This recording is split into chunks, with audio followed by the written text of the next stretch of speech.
Right, and so, you talk about, things just kind of run themselves once you get that establishment of how things are. And, it's just great coaches, great kids, great administration, and just great support from our fans. I can't tell you, we always take just as many as the home team when we go on the road. And at home, we're always packed out at home. And so, that was special. In that 2019 season, I was just so excited for that community. Even though we didn't get the result we wanted, for that community and those kids to get to experience what they got to experience, that some players and some coaches never get to experience. And so that's what they did. One more step, Clint. One more step. Yes. One more step. We got to get back and win it. All right, we need to take a break. We'll be right back with more when we continue with Jim Ogle and a couple of his teammates. Who'd you bring with you tonight? I brought Jim Ogle. I brought G. Turner and Kedrick Fisher. All right, well, we'll get to those young men and present the Player of the Week award when we continue here on the Friday Night Network.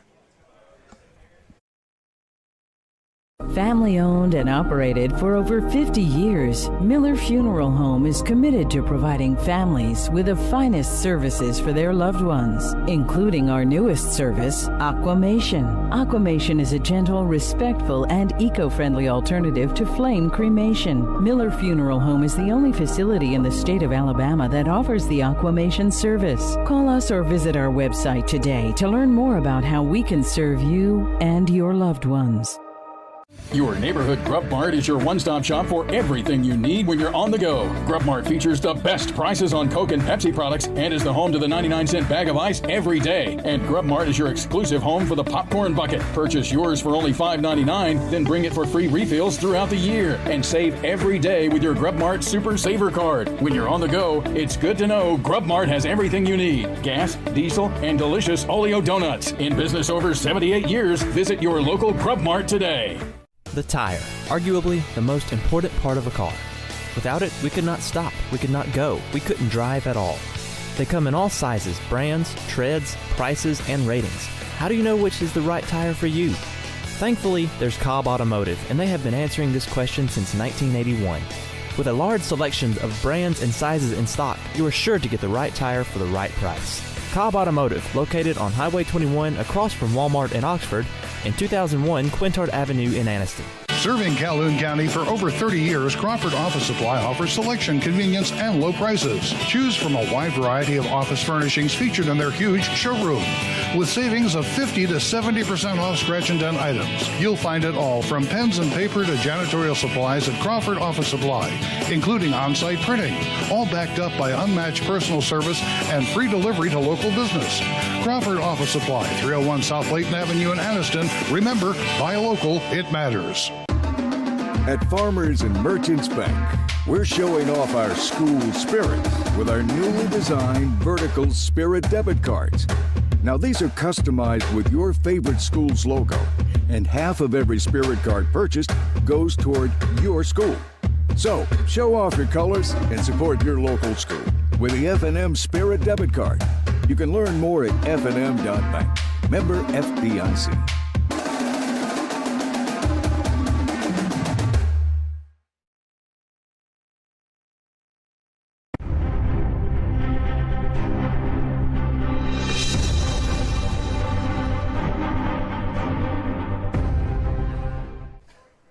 And welcome back to Struts, rejoined by Joe Medley now, and this week's FNN Player of the Week, the junior quarterback of the Jacksonville Golden Eagles, Jim Ogle. First, Jim, glad to see you. Congratulations. Yes, thank you. And not a bad week last week. No, sir, it wasn't. Have at it. Well, I was just noticing the App State band. Have you become an App State fan the last couple of weeks, or are they on you? A little bit. I went up there end of June and visited. Man, that's God's country. Oh, it's beautiful up there. Isn't it unreal? It's truly beautiful up there. But yeah, we've been talking a little bit, and they started picking up, so it's been wearing them. Did you see the Texas A&M game I did. And then the Hail Mary game this weekend? Yeah, the end of Troy. Yes, sir, I did. That was crazy. Well, let's talk about what happened this past Friday night with with Talladega coming into Golden Eagle Stadium. You guys hung 76 on them, and Yes, you accounted for 5 of those touchdowns. I think 3 of them through the air and a couple of them on your feet, and that had to be an exciting night. Yes, sir, it was. It was a good bounce-back week for us. You know, we had them tough 2 games, but it was just good. Get back there playing, get the win back in us. Yeah, the right side of the column says 2 losses, but how much better did you all get playing that early schedule, even 2 wins and the 2 losses? And how much better of a team do you think you all are now at this point in the season for having played that kind of competition? I think it helped us tremendously, just getting those 2 games out of the way, especially with Hanley and Aniston. You know, those are both great programs. They're going to have great years. And just, like, showing them what it's going to take, like, to get to that point in the playoffs and getting through that and learning what we need to learn from it and then getting back out and playing again. Looking through the rest of the schedule here, it's, you know, obviously there are games that you guys are going to be favored to win, and then there's the Oxford thing hanging out there at the end of the year. Just how do you feel about your all season so far, and kind of what's still out there for you? I don't think there's a team on our schedule that we can just take lightly. I think we got to come in every week with the same attitude, like we need to win this, especially them 2 with Heflin and Mumford. Like, those are region wins. We got to win them to get in the playoffs. And I just think we need to keep the same attitude coming in every week at practice. And then obviously you got that Oxford game. And, I mean, that'll be a great game for both cities and both programs. And whoever wins that one, they're going to have some momentum going into the playoffs. So that'll be good. How excited are you guys to play Oxford? I mean, you know, that to me, when I saw that, I'm like, man, I can't believe they made this game happen. Yes, sir. I mean, we've tried not to look at it, you know, try to take it 1 week at a time. But, I mean, you're always going to have that eye peeking down the road. But, I mean, everybody's looking forward to it. It's going to be great. How big of a again looking at the future for you? I mean, how to play on that field against 6A competition? How much of an opportunity is that for you to kind of show the rest of the world what you can do? I think it'll be good for us. They got a good. I met him actually this summer at UAB. I think he's in the grade below me. He's a great player. But I just think it'll give me a good opportunity to go against some bigger competition, bigger school, and give me and my guys from my team a chance to show what we got. How much fun is it, Jim, for so many great quarterbacks to be in this region that you're in? I mean, there's you, of course. There's Sandlin from Aniston. You got Sylvester Smith from Munford. You got the young guy from Heflin. And I'm sure I'm missing some. I know, and the young man from Hanley, God, he can throw it a mile. Yeah, he can.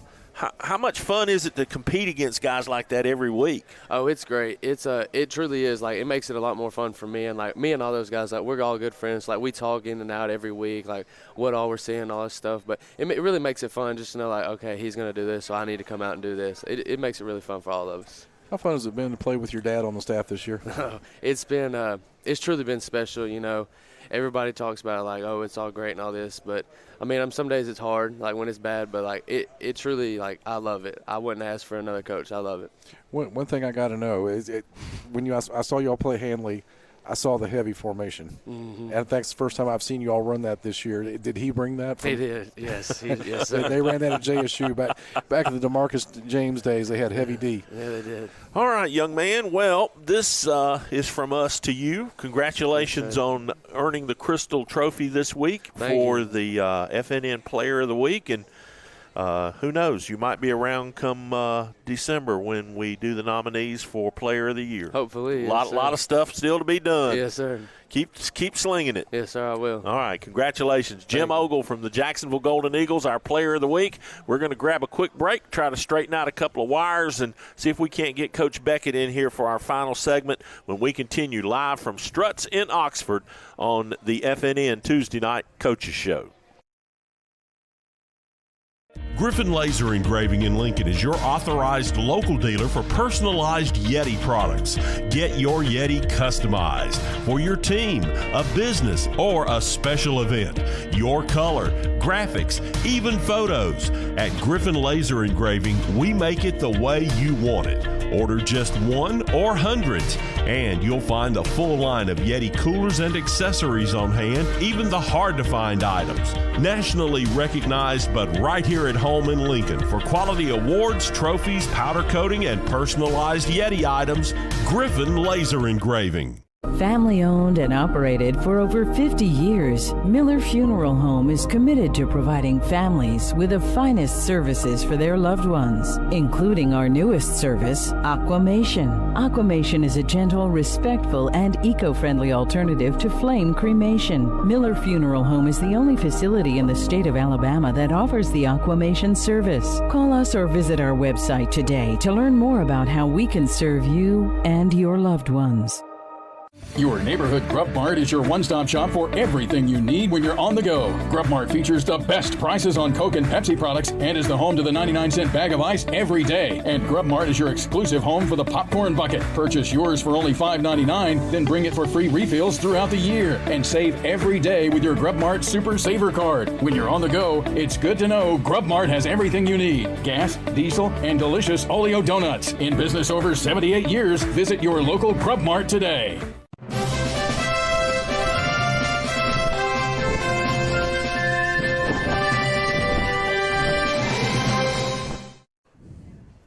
Back on the Tuesday Night Coaches Show, here live from Strutt's Wings in Oxford. Jim Jacobs, James Hardy, and to my right, when you hear him, you're going to recognize him immediately. You don't see him that often, but, of course, Robert is here with us from Awards to Remember and the longtime radio voice of the Alexandria Valley Cubs, Robert Smith. And, man, you have done this. How long? Go ahead and tell me. How many years? Season number 35, Jim. Jeez. I tell people. I told somebody the other day when they said, well, I see you're going to have Robert on. I said, yep. And I said, he's the only guy I know that's outlived several radio stations. Well, I tell people I started doing this when I was 4 years old. So, I got my first words were first down, Oh, you were lying like a rug. Jim, I was telling Robert earlier, he makes me feel young. You are young compared to him. That's what I'm saying. I guess the first question, Robert, is obviously you got to love it to do it this long. Absolutely, and I don't know if I would have done it this long if I bleed orange and black. And, I told somebody the other day I've just been absolutely around Alexandria forever. And went to high school there, and my mom taught 28 years there. I even went to school with her son before I started the school, so I've just literally, it's just like I graduated, but I never left. And there's a lot of people like that. Alexandria's a special place, as you know. Well, if you ask, the first thing you're going to hear is obviously the name Ginn. Mm-hmm. But if there's ever a statue done out there and you're not a part of it, there's something wrong, because you certainly deserve it, my friend. I mean, you've been – talk about some of the magical moments you've seen on the football field over the years. There have been so many. I've been very fortunate to have been doing Alexandria football on the radio during just a great time. Started actually in the second year that Larry Ginn was head coach.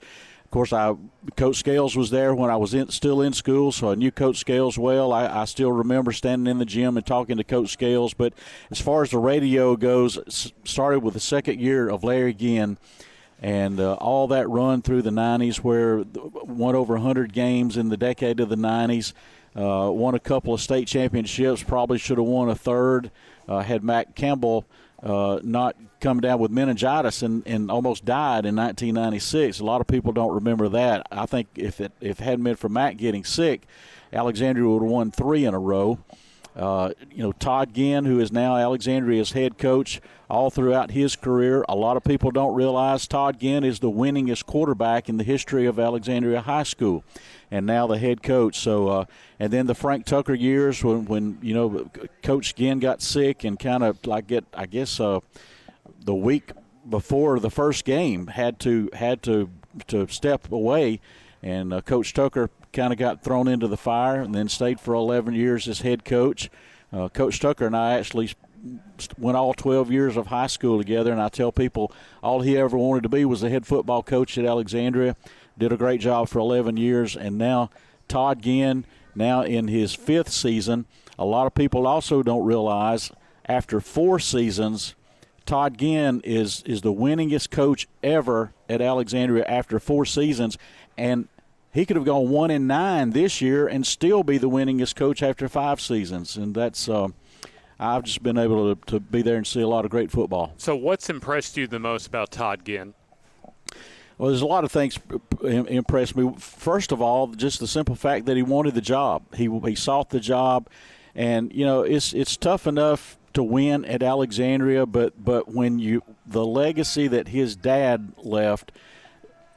Larry Ginn won 195 games in football. He won 621 games as a head basketball coach. That's 816 wins for his dad. So to not only have the pressure that you have at being the head coach at Alexandria where you're expected to win, but also stepping into those shoes that then everybody knows he's his dad's son. They're going to be compared, but at the same time, Todd wanted that job, and I think he's done a great job. I like the way, personally, that he embraces his dad's heritage. If you're a young man trying to step into something, you kind of want to identify yourself, but Todd seems to have found peace with his heritage.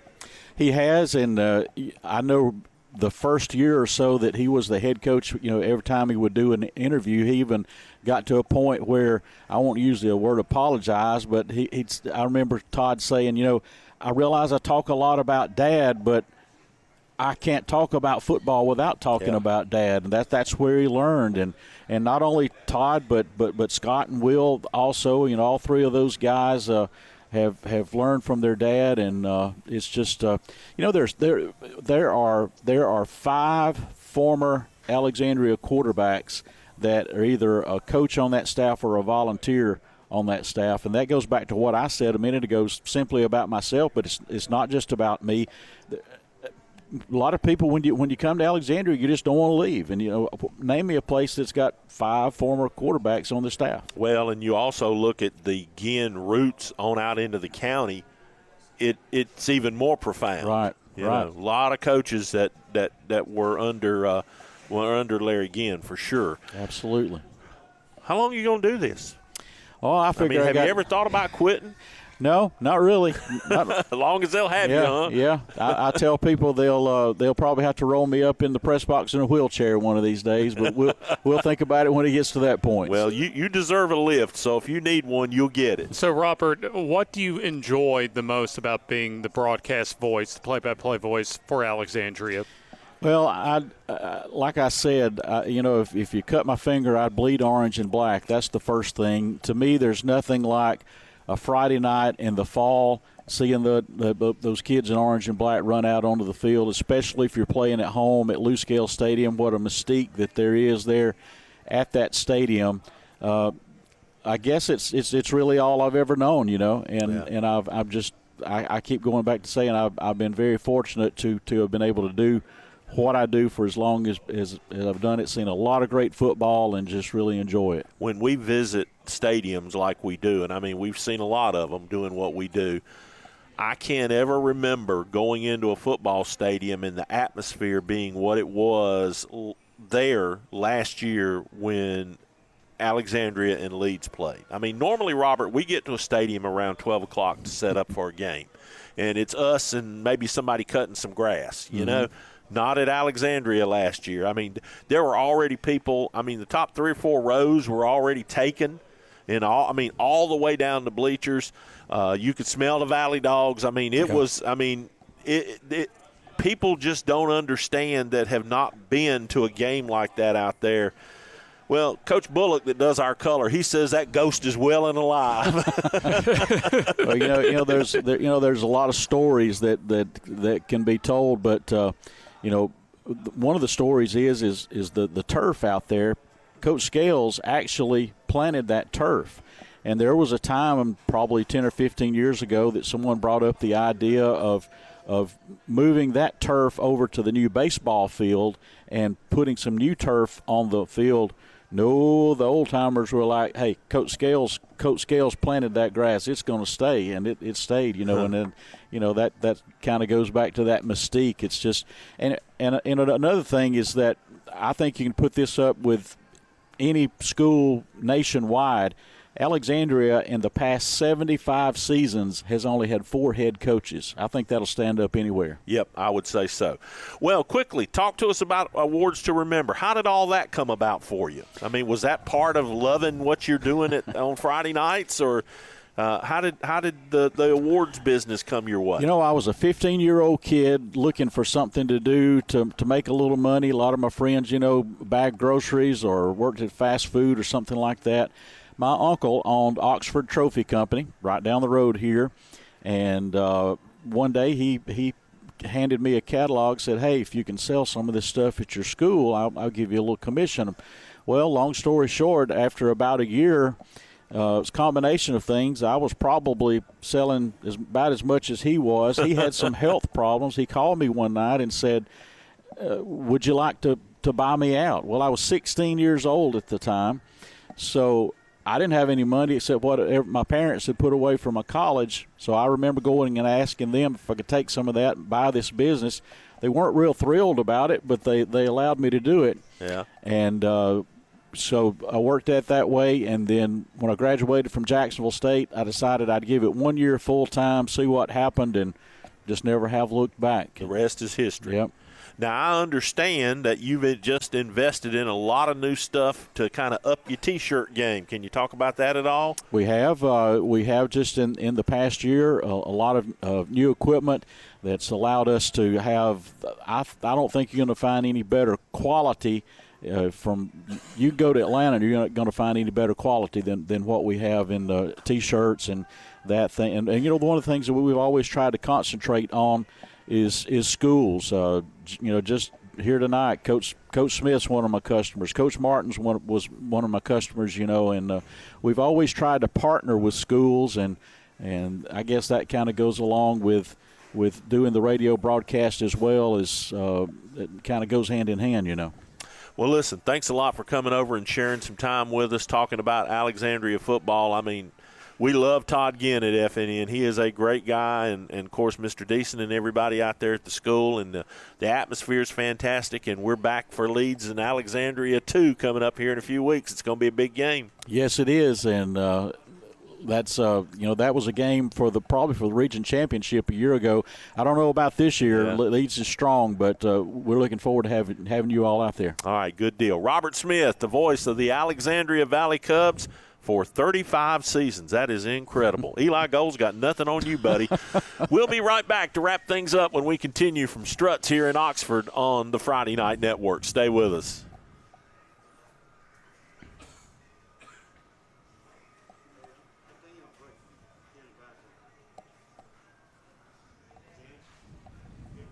Okay, so we're going to keep it right here is what I'm told. Robert, you're free to step away. We'll bring Joe back in here real quick, and hopefully we'll get things squared away and get us out of here in just a minute. Thank you, Robert. Appreciate you coming by. Joe, jump on back in here real quick, and we'll jump on games for this Friday or this weekend. Do we need to do anything other than start with Piedmont and Anniston?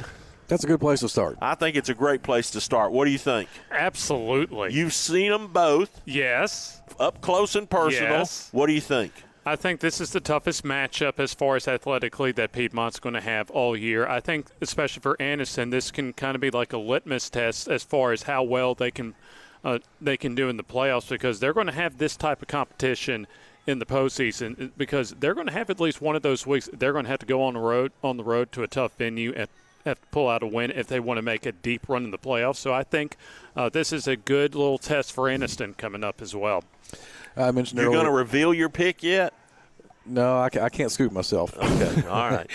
But I do think it's going to be a high-scoring game. I think it athletically it kind of plays out like that Piedmont-Jacksonville game did. I think it was last year. You know, that was a 55-45 game, and Jacksonville was going in for the potential winning score, and then Omar Foster, took it back the other way, and that was just a heck of a game to watch, and I think this game's going to have a lot of fireworks. If Sandlin or Hayes has it last, that side probably wins. And one thing I think the two teams have in common is they have a quarterback who can keep it and be a power runner. And that's going to be interesting to see how they use that. Of course, both of them can pass it too. And Jack, I think when Jack leaves the field, he's going to own a couple of records on Friday night. Should be, absolutely. And what a huge moment for not only him and his family personally, but for the community as a whole. I mean, that's a record that'll probably stand the test of time for a little while. You know, those two Hayes boys they've done all right. They've done some things at Piedmont, haven't they? You know, another thing, Joe, that I've noticed about this week, I mean, you know, we kind of call this rivalry week or off-region week during the season. To me, there's not a lot of great games this week. But we have one really great one. And by the way, it's been since 1948 since these two teams have played. And we will end it on that. We got to go. Friday night, we are headed to Cedar Bluff for the very first time.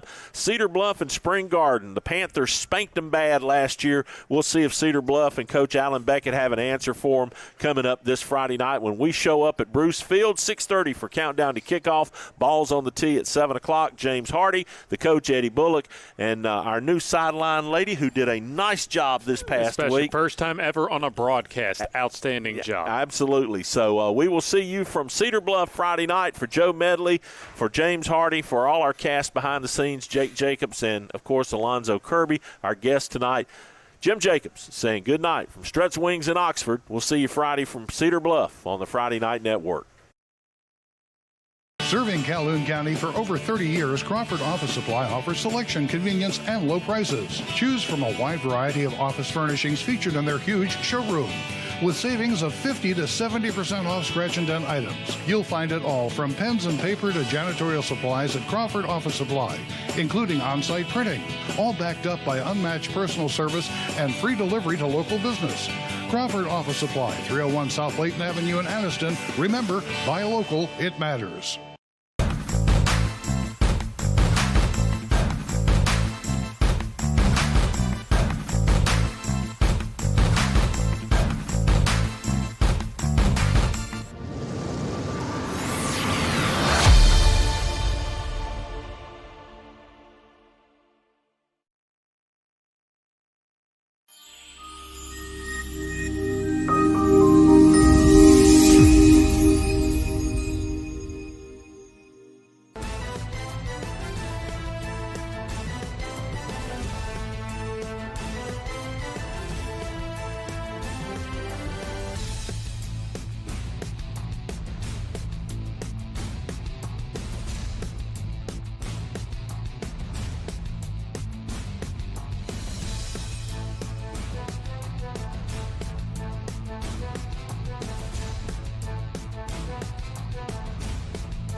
Hey,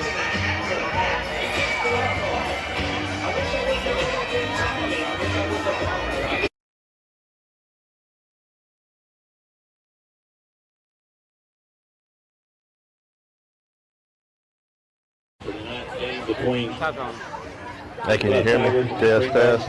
He got it. Good. Well, you enjoy this outstanding event. Please give all students.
The 2022 regular season is at its midway point as the FNN Game of the Week takes the trip to the north banks of Weiss Lake as a couple of longtime Cherokee County area rivals go at it for tonight's non-region matchup between 1A foes. Spring Garden, the Panthers, make the short trip up Highway 9 where they'll take on their longtime rival in the Tigers of Cedar Bluff. And as we begin our countdown to kickoff, we welcome you in as we do each and every Friday night during the high school football season here on the FNN High School Football Game of the Week. And our presentation for our FNN Game of the Week tonight is presented by our partners from the city of Cedar Bluff, where you can stop looking for the good life because at Cedar Bluff, you've found it. James Hardy with you. Amelia Tucker down along the sideline. Our color analyst, my wingman up in the booth, Coach Eddie Bullock, will be joining us shortly on our countdown to kickoff.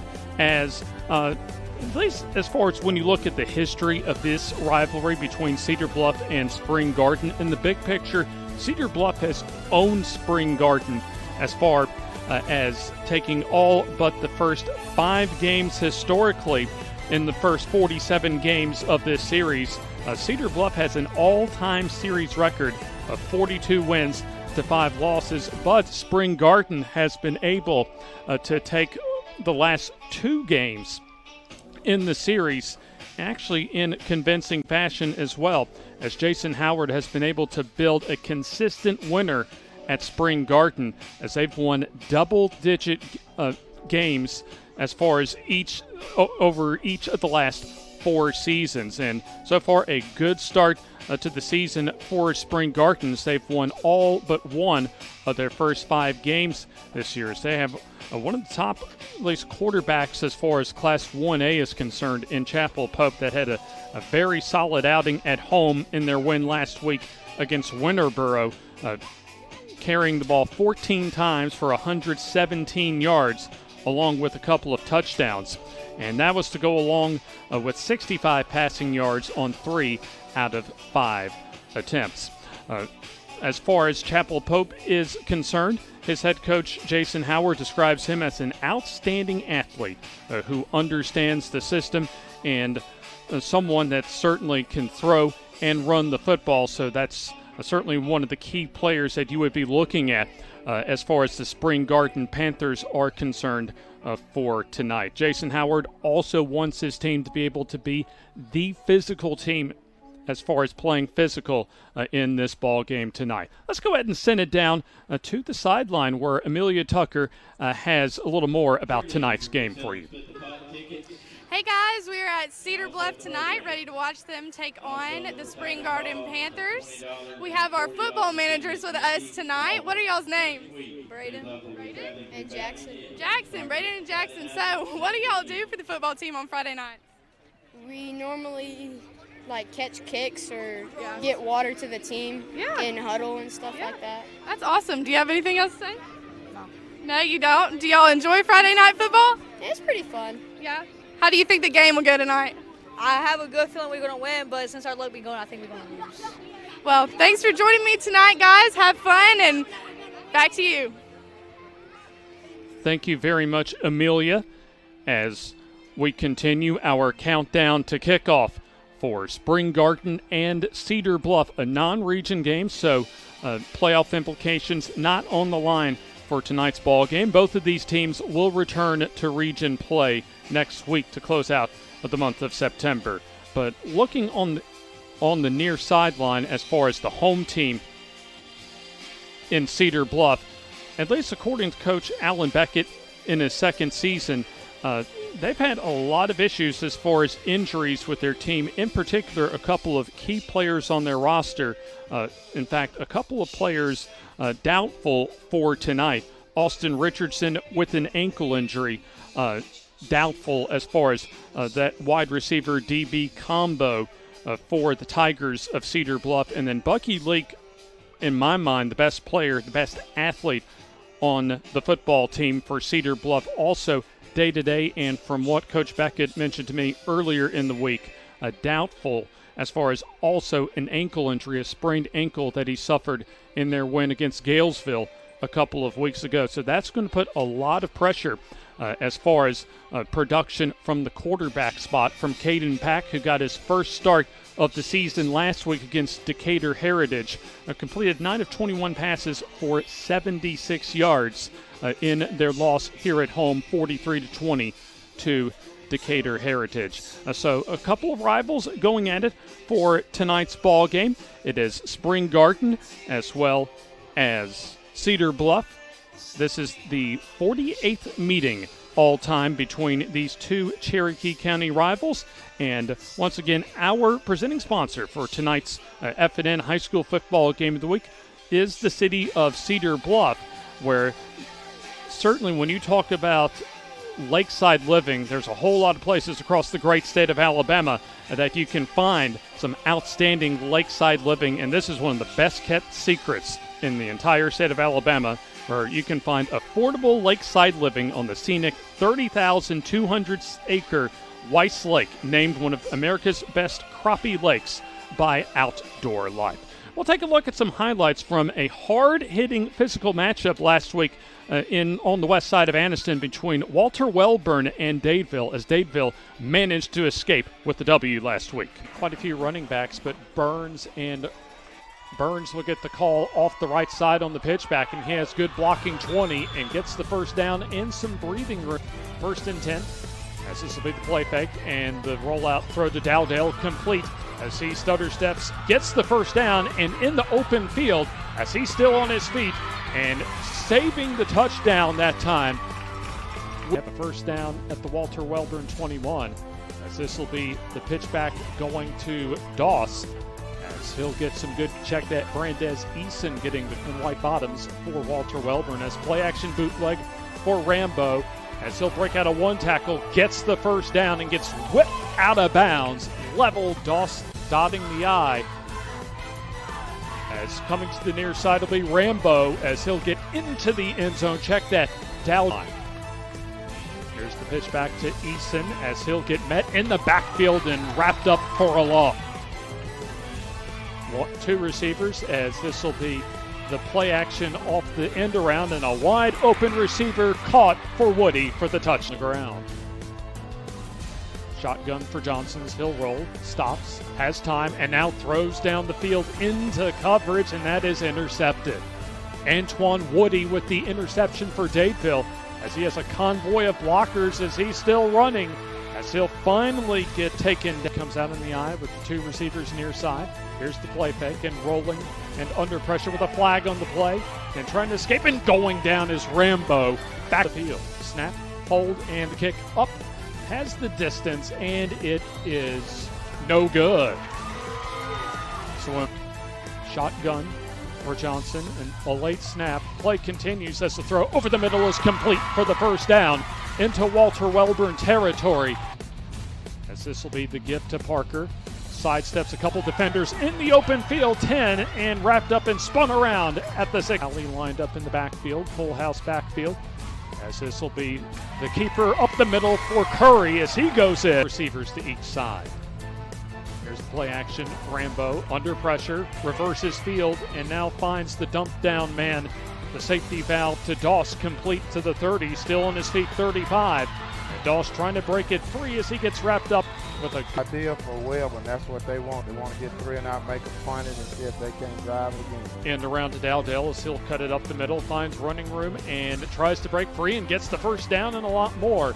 As he gets run out of bounds at the far sideline across mid of Walter Wellborn. As here's the pitch back to Doss as he'll lower his head and get smacked at the 48. 1st and 10 as pitch back will go to Brandez Eason as he'll cut it up the field and gets hit again. As snap and the pitch back will go to Woody as he tries to turn the corner and gets wrapped up for a big line. Here's dropping back and throwing is Woody complete. Trying to go one-on-one as he turns the corner and gets the first down as he gets by. 2nd and about 8. Here's the give rather to Parker, trying to bounce it to the outside, and does turn the corner and lucky to get back to the line of scrimmage. 3rd and 10. Dropping the throw and setting up the screen is Rambo. That's complete to Eason as he's trying to turn the corner. Needs the 45 and gets licked. Right there and get on the knee. Straight ahead give to Curry. Has running room and a whole lot more. 35-40. And that is a big play. The tagline at FNN Bank. We're here for you. Run up the middle as Curry breaks free, trying to get to the end zone as he's taken down at the 1 with a loose ball. Run for number 7, Xavier Parker, as Parker gets the call and will get the 2-point conversion. A halfback pass or something like that, yeah. Here's the snap, and the give will go to Doss, off slanting off the right side, and he'll accelerate and get into Walter. High formation as the end around give goes to Dowdell as he tries to reverse course and does so, and will have the first down as he goes out of bounds. Out of the eye, snapping on play action. Under pressure is Rambo. He'll keep it himself and run and has plenty of room, and he could go for a while inside the 10 and wrapped up and slung down. 3rd and goals give to Burns as he'll get in for the touchdown. Here as the snap and the deep give to Burns as he'll walk in for the 2-point conversion. Dave releasing right there on the deep. Dave is on the deep side. Play action, and here's the throw down the field into coverage, and no flag on the play. As Here comes Johnson to throw, setting up the screen, and that's picked off by Doss. Doss is going to take this to the house. 20, 15, 10, 5, and a touchdown for Dadeville. They got two wide, two man. Johnson under pressure, keeping it, and short of the first, down to 1 as the snap and the play action. Here's Johnson under pressure, rolling, and gets taken down at The Calhoun County Commission, made up of J.D. Hess, Danny Shears, Fred Wilson, Carolyn Henderson, and Lee Patterson, ask you to take a look at what Calhoun County has to offer. Beautiful parks, neighborhoods, recreational facilities, historic sites, and museums. Our citizens enjoy a high quality of life and strongly support the arts. If you are considering expanding or starting a new business, take a look at what Calhoun County has to offer. You will be glad you did. quite a few running backs, but Burns and Your neighborhood Grub Mart is your one-stop shop for everything you need when you're on the go. Grub Mart features the best prices on Coke and Pepsi products and is the home to the 99-cent bag of ice every day. And Grub Mart is your exclusive home for the popcorn bucket. Purchase yours for only $5.99, then bring it for free refills throughout the year. And save every day with your Grub Mart Super Saver card. When you're on the go, it's good to know Grub Mart has everything you need. Gas, diesel, and delicious Oleo donuts. In business over 78 years, visit your local Grub Mart today. At Farmers and Merchants Bank, we're showing off our school spirit with our newly designed vertical Spirit debit cards. Now these are customized with your favorite school's logo, and half of every Spirit card purchased goes toward your school. So, show off your colors and support your local school with the FNN Spirit debit card. You can learn more at fnn.bank. Member FDIC.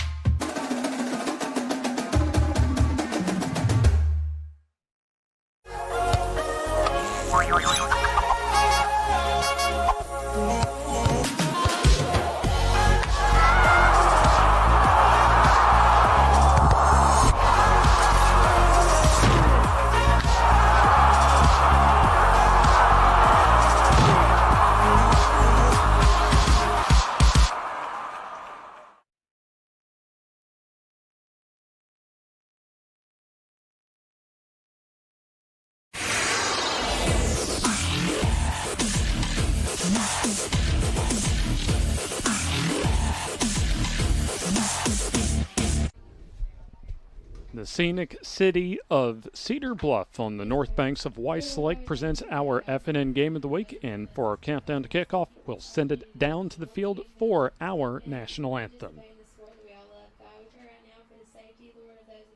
Those are the players, Lord, everyone surrounding God. We pray that you show your education of them. God, I pray that you give us patience, Lord, that they have good sportsmanlike, and then show Christ, Lord. I pray that you just use all the things tonight for your glory, Lord. We just love you and praise you for all that you do. In Jesus' name we pray. Amen.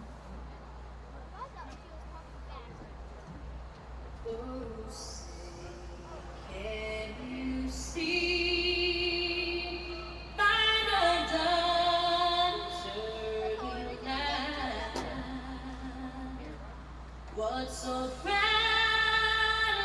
we hailed at the twilight's last gleaming, whose broad stripes and bright stars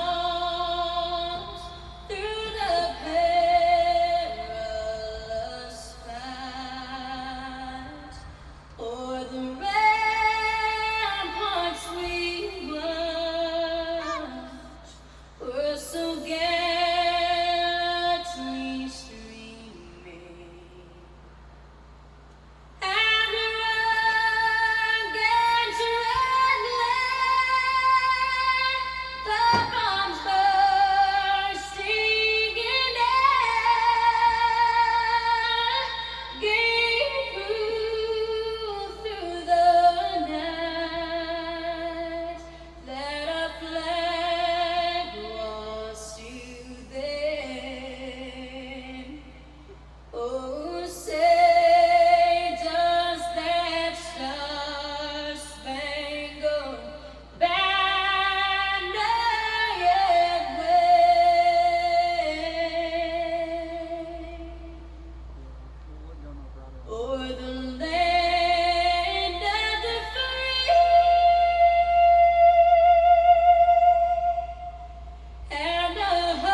our national anthem here in Cedar Bluff, Alabama at L.D. Bruce Field on the campus of Cedar Bluff High School as we continue our countdown to kickoff.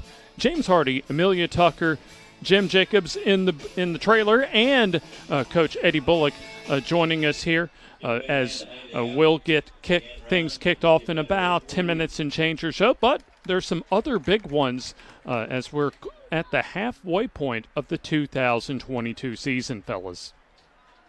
Oh, no question about it. I mean, it's time to start making your spots now. I mean, deciding who's going to get to play at home and who's going to play on the road, right, Coach? Absolutely. This is kind of a rest week.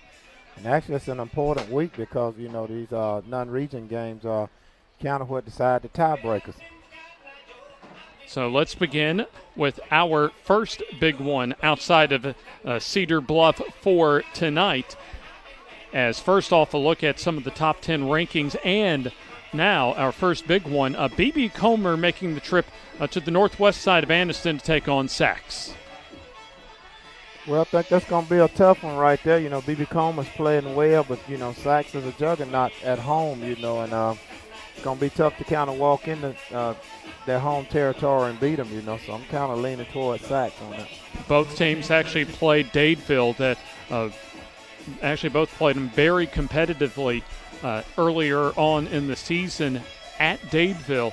So I see this, even though it's a 2A versus 3A matchup, I see this as a fairly evenly matched up teams as far as their game tonight in Anniston. And I do think the home field advantage gives a slight edge, though, to Sachs. I like B.B. Comer in this one, guys. I think the Comer Tigers are for real. They're a solid top 10 team. I know they lost to Dadeville, as did Sachs. Sachs will be tough at home, but I think the Comer Tigers get out with the W tonight. Certainly one of those coin flip type of games. In Alexandria, on a 2-game winning streak in non-region play, they are making the trip to Central Clay County. Well, I think, Alexandria is not the typical Alexandria team that they have, and I think going in Clay Central as well, but I think going down in Clay Central, I think the home field advantage is going to kind of lean in Clay's favor. Yeah, and I think Coach Horn and Garrett, God, I can't even get you guys' name right. Coach, I think Coach Horn's had a little time now to get his guys settled in and kind of figure out who's going to fill in those parts and pieces for the stretch run. I like Central Clay at home tonight to take out the Alexandria Valley Cubs. Yeah, even though Alexandria's gotten a couple of really solid region wins the last 2 weeks, tough assignment going down to Central Clay County this weekend. I don't think Alexandria gets it done. Give me Central Clay County tonight. So let's send it to our next big one for tonight. And Munford will make the trip just a few minutes shy of where we're at on the opposite side of Weiss Lake and center at Cherokee County. Well, I just don't think Munford has enough firepower to go into Cherokee County and handle them. I think Cherokee County with home field advantage and the athleticism that they have, I think they probably win this game by 2 touchdowns or more. I tell you what, when we saw Cherokee County at Piedmont in the second week of the season, officially week 1, that win was really a springboard for them, and Cherokee County has just a narrow road loss at Aniana as their only blemish of the season. I think Cherokee County's going to roll tonight. Yeah, I like Cherokee County at home tonight as well, guys. I told Jake driving up here today we might have passed the best game on Weiss Lake tonight, because if Munford can show up at all, it might be good for a half, but I like Cherokee County. I think they're really solid, as we saw in the win over Piedmont, and I like the Warriors to get it done. Looks as if the captains for the two teams are about to come out, as we'll take a look at the biggest game of the state tonight. The top-ranked team in Class 6A in Clay Chalkville going to Alabaster to face Thompson. Well, I think Clay Chalkville is playing well, and I've actually got an opportunity to watch him play a couple of games, but Thompson is Thompson, and I think with Clay Chalkville going to Thompson, you have to get edge to Thompson until proven differently. I think you're on to something there, Eddie, and I think this will be a very competitive ball game, but give me Thompson tonight. Yeah, I think if you don't take Thompson, you're making a mistake. I'll go with the Warriors to get it done. I guess, guys, we need to think about going down to midfield. Yeah, let's send it to our referee, Barry Ragsdale. Press button tonight. No one. They have a TV crew and a radio crew here tonight. Nobody is allowed in. Gentlemen, I'm Mr. Ragsdale. This is Mr. Couch. Let's have good sportsmanship on both sides tonight. Play good, hard football. Y'all help me keep your knee pads pulled down, your shirts tucked in, and all that good stuff. Okay, guys? Yes, sir. All right. Spring Garden, you're the visitor. You get the call. What you going to call? Tails. I'm going to call tails. If I drop it, we'll do it again, man. But you can see it. That side right there is heads. That will be tails, okay? Yes, sir. It is heads. You have one toss. You want the ball. Which way you want to kick? Kick to the scoreboard. Kick to the scoreboard? Yes, sir. All right, guys, y'all come around here. Cedar Bluff, come right over here and line up. Right here, Cedar Bluff. We'll be receiving. Gentlemen, shake hands. Let's have a good game, guys.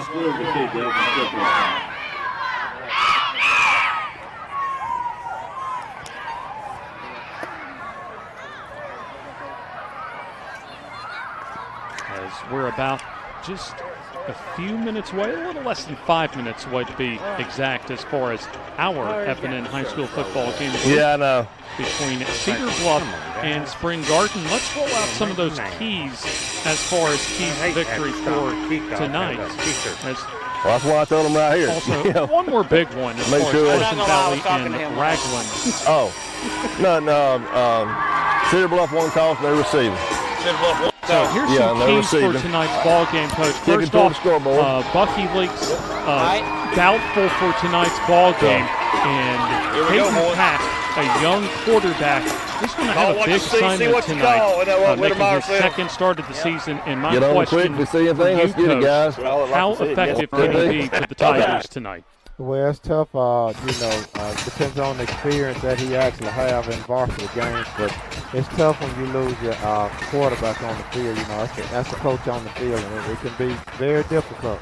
And this is a point that Jason Howard brought up to me. He wants his team to play physical tonight, and can Spring Garden be the most physical team on the field tonight? Well, as they say, you just got to go out and do it. I mean, you have to establish the, defensive line, offensive line from the beginning, so it all depends on the player. And to me, for Cedar Bluff, they've got to keep their offense on the field, especially with the injury situations that they had. They cannot keep their defense on the field all game. Right. You have to. They're pretty good. Spring Garden, keep them out there and put together long drives. They got to time of possession, and they have to make sure that they let their defense rest up some, because the numbers are very low. Absolutely. So our kickoffs presented to you by Odyssey Fitness. More than a gym, at the Odyssey, the goal is to play an important role in health and happiness. Stop in today for more details at 1199 Chestnut Bypass and Center, or visit Odyssey online at odysseyfitness.org. As we are underway for tonight's ball game, as Cedar Bluff will return it, and looks as if they'll have a pretty good return across the 30. And they're going to have outstanding field position to open up tonight's ball game at the 35-yard line. The Tigers will have it first down and 10. Peyton Pack get the start at quarterback First and 10 at the 36-yard for the Cedar Bluff Tigers, as they'll have Cade Browning and Hunter Stallings as the A and H backs, respectively. It's excellent return right there. They got good blocking set up, and he made some excellent cuts right there. So gave themselves good field position. Beatty, the Y receiver. Kinsey, the Z receiver, as the man in motion is Stallings, as it'll be the give. A solid gain for Browning up the middle, as he'll get shy of the 40 to around the 38-yard line. So set up about a second down, and we'll say a long 7 to go, as we are just underway for the FNN high school football game of the week. Good little inside zone run right there, and good yardage off of it. So, you want to keep the chains moving. They're just underway in the first quarter. Shotgun As the snap and the give will go to Browning as he gets a good hole and gets the first down, or at least close to the first down, rather, to the 44-yard line. He'll be about a couple of yards shy of the first down. Here comes an early big-time third down opportunity for Cedar Bluff. Well, they got a good inside counter trap right there, and it's a great run right there, and very manageable, so they should be able to, get solid blocking up front, be able to pick up the first down. Looking at the rest of the Cedar Bluff starters, you'll have Eli McFry as the X-receiver. And then the offensive line, Dylan Kennard, that was an all-state selection last year at left tackle, Jaden Flint at left guard, and Jacob Chambers at center. As the give up the middle, and that's going to be shy of the first down for Browning, as he's wrapped up about a yard shy, a fumble on the play, and it looks as if that Spring Garden is going to take over. They fumbled as soon as it was handed off right there. Ball just popped loose, so you don't want to start off like that. Early turnover for Cedar Bluff as Spring Garden coming in at 4-1 on the season, and there you see right at impact the ball comes loose and Spring Garden immediately gets the recovery as Noah Barber, the sophomore safety, comes up with the fumble recovery. Well, he actually had an opportunity to scoop and score. I thought that's what he would do. Here's Pope in the shotgun as he's going to keep it off the right side with good blocking as he'll go forward to about the 40-yard line as Eli McFry coming up from his safety spot with the tackle. And, Coach, with this being a couple of 1A teams, we're going to see most of these players that are starting tonight play both ways. Absolutely, and that's what I was alluding to earlier. With injuries and the numbers being down, you can't afford to have that many turnovers or that many mistakes because that just means you're going to be playing those guys that much longer.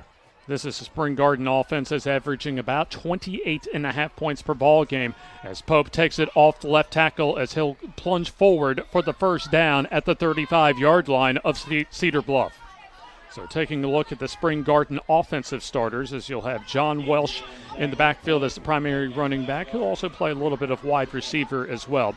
Cameron Welsh will be another running back, a senior, and Connor Bates at running back as well. Receivers Braxton Haney and Reese Winstead. So first down and 10 at the 35-yard line. We'll call that a gain of about 4 to move the sticks. So here's the snap, and the give will go to Bates off the left side as he'll get some solid blocking and breaks free down the far sideline as he'll get inside the red zone, in fact, inside the 10-yard line to about the 5-yard line for a first and goal. Well, earlier they gave him an unbalanced look to the left side, with a wing back and a tackle, and this time they gave him an unbalanced with just a wing back, and Cedar Bluff is not adjusting to it. Our first quarter presented by PCA Insurance. So we're at the midway point of the 2022 regular season. This is a non-region game, so a win or lose, neither team's playoff chance is impacted by tonight, at least for region play. Here's the give up the middle. That is going to be to Bates as he goes toward the goal line, or at least closer to the goal line, I should say, to the 5-yard line where they'll spot the ball. And that's going to set up a second down and goal situation as we've played close to 3 minutes of the opening quarter. Spring Garden trying to get on the board first after recovering a Cedar Bluff fumble. So second down and goal to go as Pope will go under center. Full house backfield. Snap. And the give to Bates off the left side with outstanding blocking. And let's see where they spotted. It's shy of the goal line, about 1.5 yards or so shy of the goal line, where it's going to set up a third down and goal to go. Spring Garden's offensive line looking like this. Jacob Dempsey at left tackle, Gavin Cash at left guard. It'll be Tanner Rourke, the center, Matthias Williams at right guard, and Jacob Welsh, one of the best linemen on the team, at right tackle. Well, you're unbalanced again on the left side, and Cedar Bluff has not adjusted to it. And it's going to be a sneak for Chapel Pope. Is he in? And the official indication is yes. Touchdown, Spring Garden. So the opening drive of 41 yards for the touchdown, and that's capped off by a third and goal sneak of 1 yard out for Chapel Pope. His first touchdown of the night to make it 6-0 in favor of Spring Garden. PAT upcoming as you have the running back Cameron Welsh handling the place kicking duties for the Spring Garden Tigers, or the Panthers rather, as the kick up plenty of distance, and that is good. So we'll take the timeout as Spring Garden cashes in on the turnover to take a 7-0 early lead here on the FNN High School Football Game of the Week.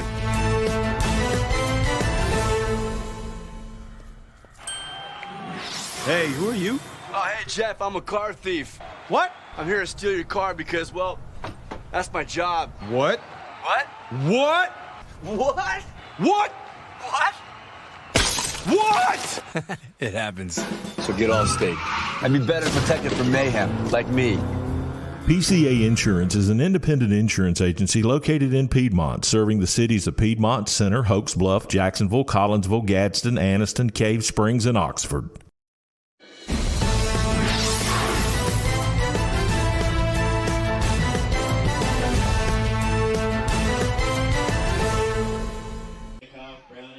Cameron Welsh to kick off, as we're about to have the second Spring Garden kickoff presented by Odyssey Fitness of this first quarter. James Hardy, Coach Eddie Bullock, and Amelia Tucker with you from Cedar Bluff, as that kick will go to the far side and go out of bounds. And so once again, Cedar Bluff is going to get rock solid field position at the 35-yard line as our first quarter presented to you by PCA Insurance, your independent insurance agency located in Piedmont, serving Greater Alabama, Western Georgia, and Eastern Tennessee.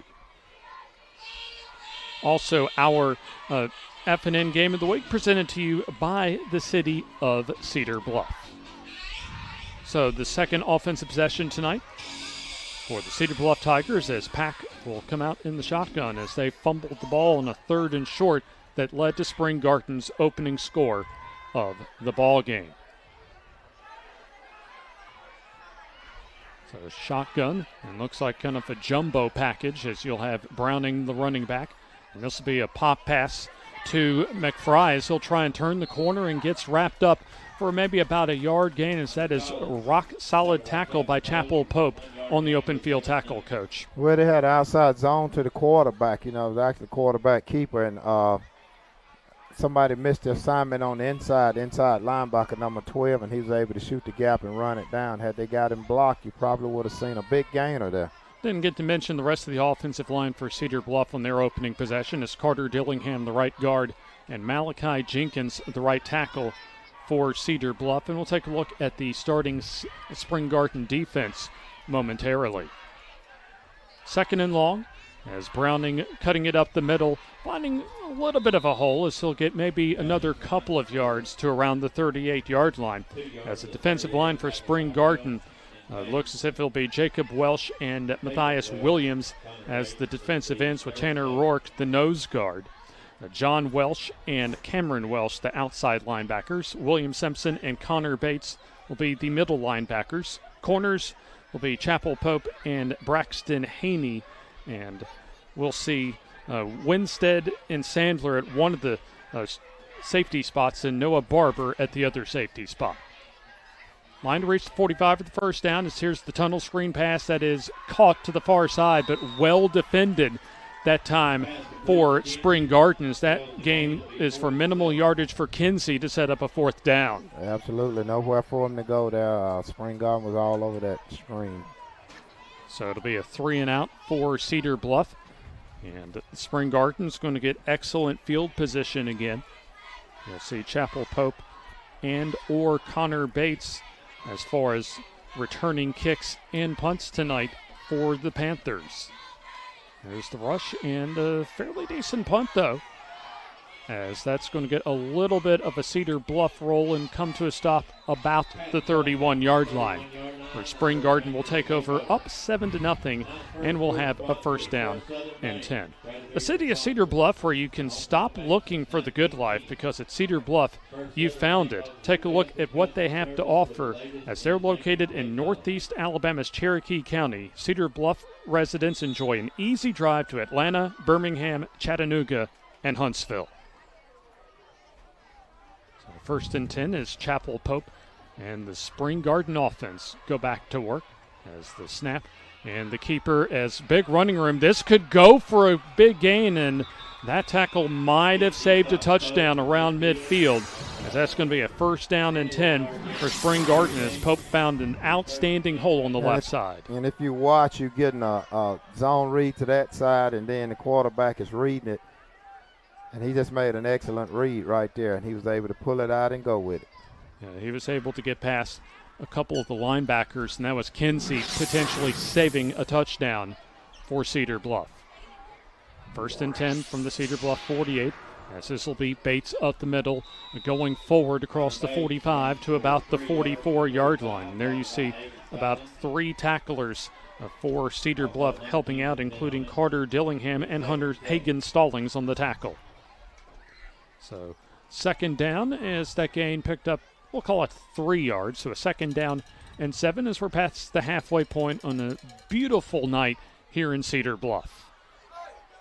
PCA Insurance presenting our first quarter of our FNN game of the week as Chappell sweeping to the near side, trying to cut it against the grain with a flag on the play as he'll spin out of a couple of tacklers, but Hagen-Stallings takes him down. But Coach, I think this is going to come back. Yeah, I believe we And early indication is indeed a holding penalty. So first penalty for either team. Right here. Replay 2nd down. So there you see Mr. Barry Ragsdale telling us officially that was a holding call on Spring Garden, their first penalty of the night. So they'll move the ball back to midfield. There'll be a 2nd down and about a dozen yards to go. Spring Garden was able to move about 41 yards on their opening touchdown drive as Chappell Pope sneaked it in on 3rd and goal from the 1. Receivers to each side. Cedar Bluff showing blitz in their 5-2 defense. Here's the keeper for Pope trying to turn the corner and does so as he'll stretch it to the boundary and gets the 1st down deep into Cedar Bluff territory, out of bounds around the 30. Pope does an excellent job setting him up on the inside, and he knows he wants to go outside, and there's a great stiff arm right there, and I think his speed is a little bit deceptional. Yeah, it doesn't look as if he's moving that fast, but he's been able to get away from the Cedar Bluff tacklers so far, as I believe he might have stiff-armed Eli McFry that time trying to make the tackle. So from the 50 to about the 33, we'll call it a 17-yard gain on 2nd and 12. So 1st and 10 with the full house backfield. But they're unbalanced at the top right there, and they were able to shoot the gap right there, but they had them unbalanced on the right side. I'll tell you what, give Connor Bates a lot of credit as he should have been tackled for about a 1-yard loss. Keeps the legs churning and gets about a 7-yard gain for a 2nd and 3. PCA Insurance presents our first quarter as Spring Garden trying to extend their lead to 2 scores. PCA Insurance located all across Northeast Alabama, located in Piedmont, also serving Greater Alabama, Western Georgia, and Eastern Tennessee. Back split as the pitch will go to Cameron Welsh as he'll turn the corner with a flag on the play. And he'll have the 1st down, but Eddie Bullock is already calling this one back. Eddie Bullock on the spot as far as that yellow hanky on the field. Absolutely. And all they have to do is reach and shield and holding on them. They're kind of tugging on jerseys right now. Oh, that would have been about. They'll replay 2nd down, okay? 10 right there. Got to hold it right here. Replay. So they'll mark it back across the original line of scrimmage. That would have been about a 15 to 20-yard gain for Cameron Welsh. But instead, it's going to be a 2nd down and long as we have not seen Spring Garden throw the ball yet. They only threw the ball 5 times last week against Winterboro. Check that spot foul. So about a 2nd and 5 as here's our first pass of the game complete to Cameron Welsh as he'll get around a couple of defenders, go to the middle of the field and get the 1st down and drags tacklers with him to the 6-yard line. Outstanding field vision that time, Coach, by Cameron Welsh. Well, you called it. That was the first pass of the night, and he makes an excellent cut back, and he got excellent blocking on the perimeter right there. And it's a little dangerous tackle right there. They pulled him down by the back of his jersey. It wasn't a horse collar, but glad he didn't get injured on that tackle. Yeah, thankfully nothing harmful as far as any potential injuries went on that time, as Eli McFry helped out on the tackle. First down and goal from the 6. Full house backfield, as it'll be Bates off the left tackle, turning toward the goal line as he'll get stopped about the 1.5, maybe the 1 yard line to set up a second down and goal to go. Spring Garden is doing something that I hadn't seen in a while. That is actually called an inverted wishbone. We used to call it inverted bone, where they move the fullback back. Actually, it's a tailback that they move back and put the fullback to the right side instead of putting him directly up behind the quarterback. Second and goal from about the 1 yard line.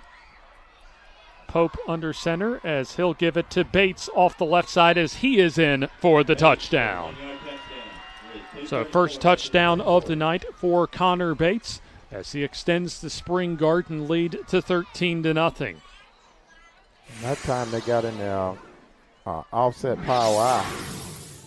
So yeah, that time pretty much untouched for Bates going into the end zone to cap off a 69-yard touchdown drive for the Spring Garden Panthers. So coming back on for his second PAT of the night is Cameron Welsh.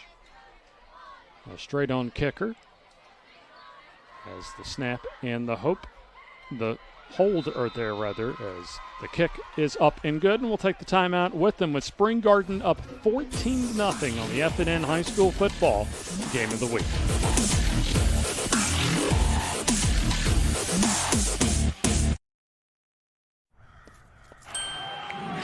Hey, who are you? Oh, hey, Jeff, I'm a car thief. What? I'm here to steal your car because, well, that's my job. What? What? What? What? What? What? What? It happens. So get all stake. I'd be better protected from mayhem, like me. PCA Insurance is an independent insurance agency located in Piedmont, serving the cities of Piedmont, Center, Hoax Bluff, Jacksonville, Collinsville, Gadsden, Anniston, Cave Springs, and Oxford.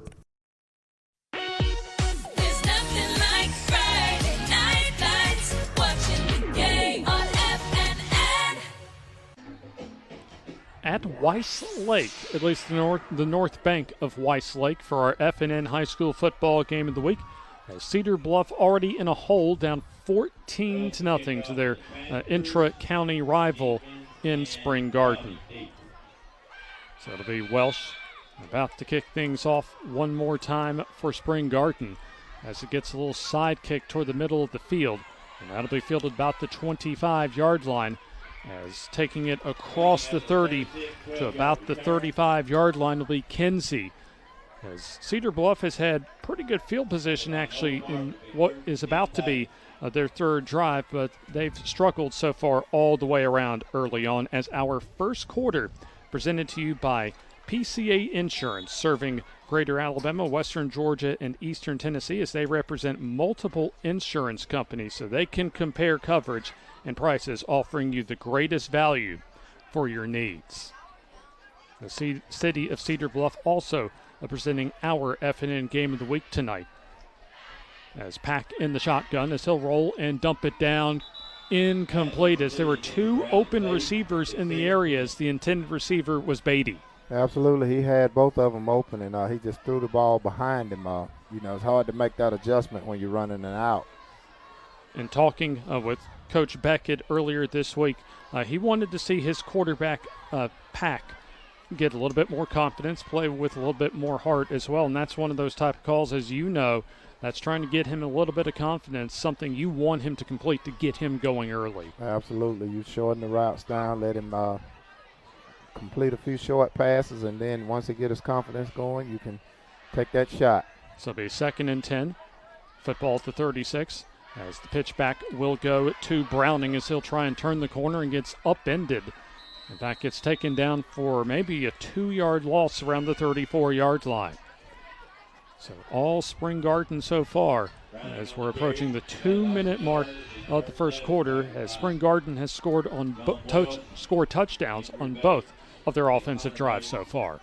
Well, your cornerback and outside linebacker just did an excellent job of containing. You know, they made contact with the blockers, and they kind of, we said, bench pressed them out, extended arms, and they were able to shed the blocks, and they got them running east to west right now. Line reaches the 46 for the first down. Going to be 3rd and long for the Cedar Bluff Tigers. As here's the rollout and under pressure is Packus. He'll throw into coverage, and that is incomplete. It's almost intercepted right there. You got a tip, and then they almost intercepted the ball if you'll look. Yeah, in a crowd that time, Coach, as you had Hunter Stallings, the intended receiver. And looked as if that Noah Barber was the closest man in the area for Spring Garden to try and pick that off. So this will be the second punt of the night for Cedar Bluff as they turned it over on their opening possession as Caden Pack will drop back to punt. With rush and a line drive punt. Now it'll get some roll as it'll be picked up for Spring Garden as they'll advance it to the 40-yard line as Connor Bates returns it for about 10 yards. Good field position coming up for Spring Garden as our FNN Game of the Week sponsored each and every week by Alabama's conservative Republican leader, Congressman Mike Rogers. And there you see Mike on your screen. Our first quarter presented by PCA Insurance. Years of experience combined with cutting-edge products gives you exceptional coverage. Request a quote today online at PCAInsuranceLLC.com. Little offset eye of the pistol is a bad snap, and then a smart play by Pope to just get rid of it. Albeit, let's see if an intentional grounding flag comes out. No, don't see a flag on the play. Very heady play that time by Chapel Pope to preserve a 2nd and 10. It looks as if that our head referee, Mr. Ragsdale, telling Cedar Bluff to back off the sideline. It's going to be 2nd down and 10 after really a broken play that time as Chapel Pope just got rid of it to preserve any big loss of yardage. Well, and I think he got outside the box, the reason why they didn't call that, but Coach didn't advocate for it, you know. Here's the pitch back going to Connor Bates as he'll follow his blocking, gets outstanding blocking as he'll get wrapped up by a couple of Cedar Bluff Tigers across the 45 at the 47-yard line. Just a little student body left that time as that's going to set up a 3rd down and short yardage to go, and it looks as if another flag.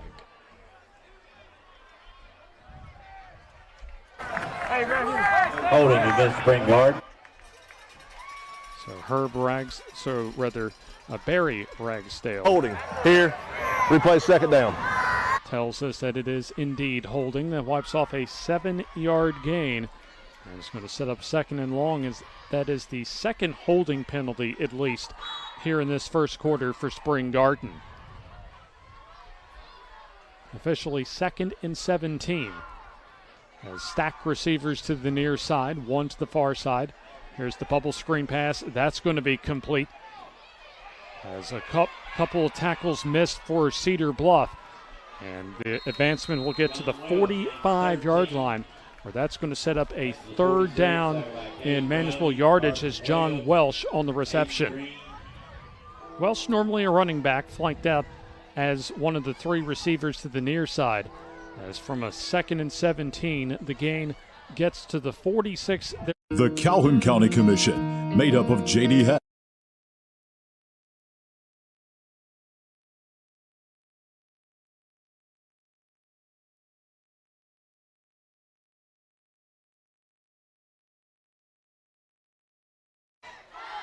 point guy off the ball.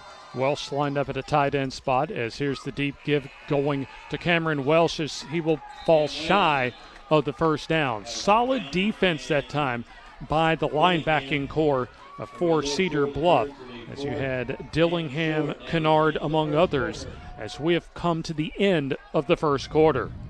End of one quarter as Spring Garden leads 14-0 after 1 on the FNN High School Football Game of the Week.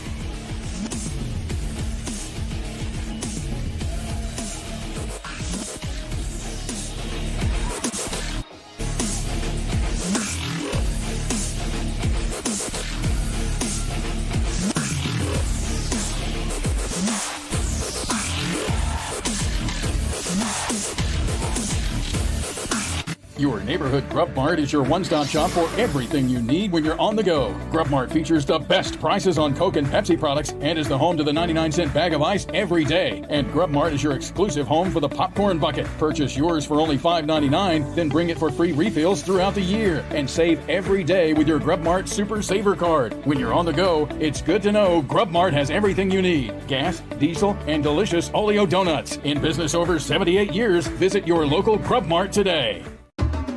At Farmers and Merchants Bank, we're showing off our school spirit with our newly designed vertical Spirit debit cards. Now these are customized with your favorite school's logo, and half of every Spirit card purchased goes toward your school. So, show off your colors and support your local school with the FNN Spirit debit card. You can learn more at fnn.bank. Member FDIC.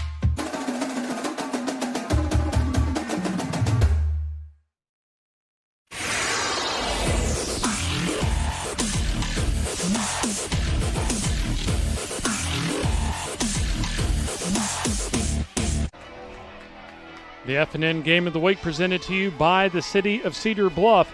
And Cedar Bluff gets a big stop on 4th down and 1 as they stuff Connor Bates on 4th down and short. A gamble that comes up snake eyes for Spring Garden as Cedar Bluff will have outstanding position around midfield where they'll have a 1st down and 10 as our second quarter presented by Stallings and Eubanks Attorneys at Law. For all your legal needs, contact the law offices in Center at 256-927-7758 or in Piedmont at 256-792-9460. That's Chad Stallings and Clinton Eubanks. And a big stop, maybe a confidence builder for Cedar Bluff, Eddie. Absolutely. If you want to get things turned around, that's what you do. Come up with a big play on 4th down, and Cedar Bluff got it done, So let's see. And just give them a little momentum right here. They got the ball at midfield. 2022 FNN Game of the Week sponsored by FNN Bank, home of the high school spirit card. Service, solutions, and strength isn't just a tagline. At FNN Bank, we're here for you. Now Cedar Bluff trying to cash in as far as that defensive stop on 4th and 1 at midfield as Caden Pack will come back out in the shotgun as Cedar Bluff has gone 3 and out their last 2 possessions. I think they're going to have to throw it some to kind of open up that box a little bit, though. Here's the give to Browning as he'll get stuffed for maybe a half-yard gain, no further. As there you see, it looks like Connor Bates at the bottom of that pile. And looks like Bates still down. As he got a big mass of humanity, and now he gets back up. We've seen some physical, so not nearly as much physicality as we saw last week, Coach, but seen some hard hitting the last couple of plays combined between these 2 drives for these teams. Absolutely, and they're trying to establish themselves, and that's what you have to do. I think right now Cedar Bluff has to spread them out a little bit because Spring Garden is loading the box on them right now. They got 7 in the box, 8, and it's kind of difficult to run when you got 8 up there against basically 5. Spring Garden coming in at 4 and 1 overall. Cedar Bluff at 3 and 2. Shotgun with a 2nd, and we'll call it 10. Rolling is Pack under pressure, trying to escape trouble, trying to reverse field, and does he get back to the line of scrimmage? Does so, and more. Outstanding scrambling that time by Pack as he makes something out of nothing and gets into Spring Garden territory out of bounds around the 44. Does a great job. Spring Garden had him boxed up on the right side of the sprint out pass, and he had the reverse field, and he did what a good quarterback does. He made some things happen and gave him an opportunity to get a 1st down right here. Stallings and Eubanks LLC Attorneys at Law presents our second quarter. As right now it's Spring Garden up 14-0, but a 3rd and manageable coming up for Cedar Bluff. 2 receivers near side. Here's the snap and the delay give, and ready for it that time with Spring Garden. As there you see number 72, Jacob Welsh, leading the way on the tackle for the Panthers. Absolutely. He almost was able to take the handoff right there. Now that loses so much yardage. Well, at least the forward progress gives it to the 47-yard line of Spring Garden, but it's going to be punting time. So Caden Pack also punting in addition to handling the quarterbacking duties. Will punt it away once again as Cedar Bluff cannot take advantage of outstanding field position. The West is just so big, you either got to cut him or you got to run away from him. So returning will be Chapel Pope as he'll field it around the 7-yard line and gets a few yards before going out of bounds across the 10. And so this will be the worst field position so far that Spring Garden has had tonight. Well, Pope did a smart thing, he saw the ball was going to continually roll and he didn't think it would roll in the end zone, so he wanted to give himself a chance to have running room and all. That's why I guess he's that Swiss Army knife. He plays safety, he return punts, and he just does a little bit of it all. Quarterback. Already had a touchdown rushing. In fact, the first score of the ball game on their opening drive for Spring Garden. High formation setup. And here's the deep give to Bases. He'll slip down. Does he lose the football? Fumble on the play, and let's see, does Cedar Bluff get it? And if they do, that is a big, big play in the ball game. And they do. Cedar Bluff takes over on Spring Garden's first turnover of the ball game. Well, you got a flag down there. Let's see what the flag is. So a flag on the play, but at least we'll find out from Barry Ragsdale.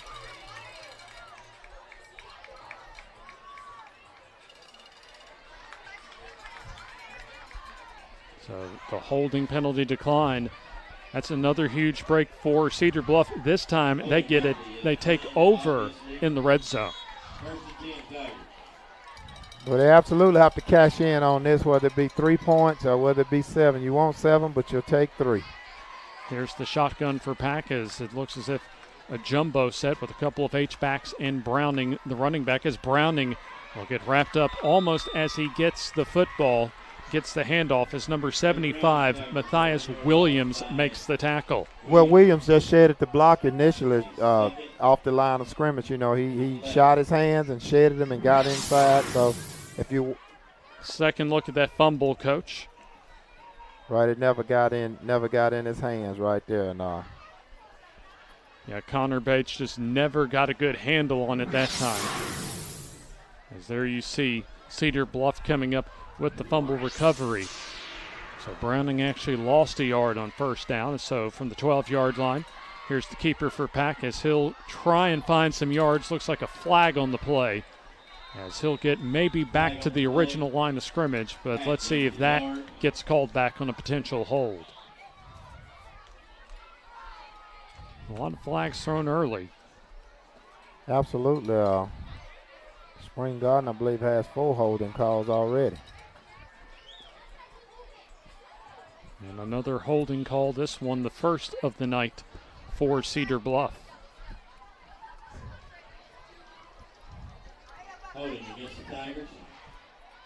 So it'll be second down, and we'll call about 20 or so as we've played exactly 3 minutes of the second quarter. The city of Cedar Bluff presenting our FNN High School football game of the week tonight. In fact, our title sponsor for tonight's FNN High School football game of the week. A non-region game for both teams, so it doesn't directly impact as far as playoff implications for both of these teams. Second and long. As here's the give to Browning, trying to turn the corner. And will cut it back, misses, at least forces a couple of missed tackles and an outstanding run that time. Best run of the night for Cade Browning as he jukes a couple of players out of their shoes and gets inside the 10 to the 8. Well, that's an excellent cutback right there. You see him and he steps inside. Oh, he just had one guy to make miss, and if he make a miss, you're looking at 6. Cameron Welsh on the tackle. It's a timeout on the field for Spring Garden, and we'll take the timeout with them here on the FNN High School Football Game of the Week.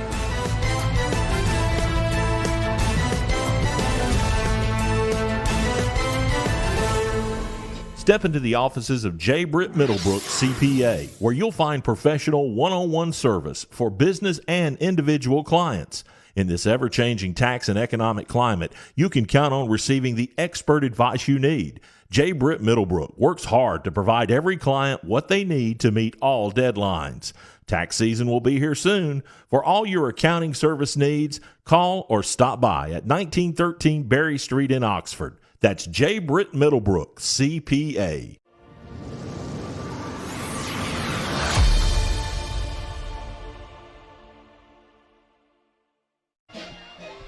Spring Garden leads 14-0 here in the second quarter, but Cedar Bluff has a 3rd down and 7 from the Spring Garden 8-yard line as we come out of the first time out of the ball game called by Spring Garden.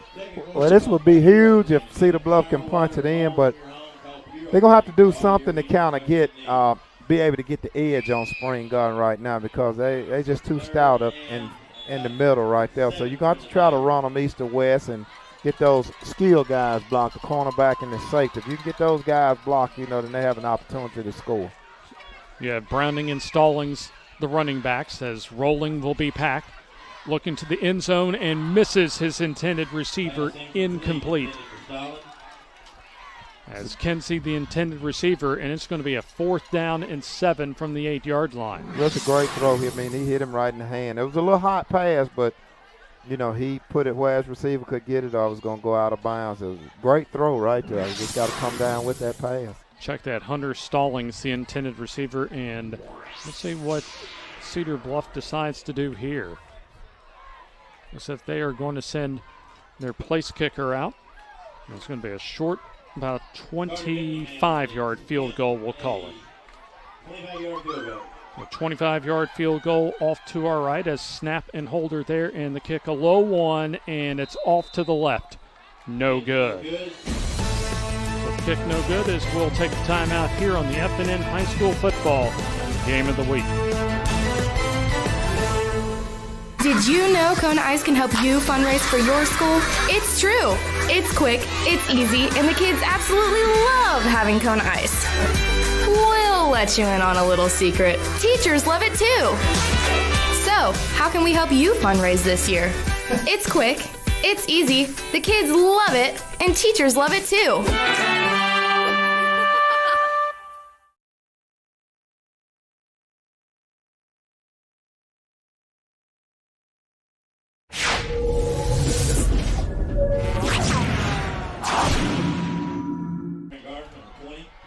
Carter Dillingham misses a 25-yard field goal as Chapel Pope keeps it on the zone read, and he falls forward to just close to the 30-yard line. That'll be about a half-yard shy of the first down. Our 2022 season of the FNN Game of the Week sponsored by the Calhoun County Commission. If you're looking for the perfect place to live or start a new business, take a look at what Calhoun County has to offer. James Hardy, Coach Eddie Bullock, and Amelia Tucker here in Cedar Bluff, Alabama, as the city of Cedar Bluff presenting our FNN High School Football Game of the Week for this midpoint of the season.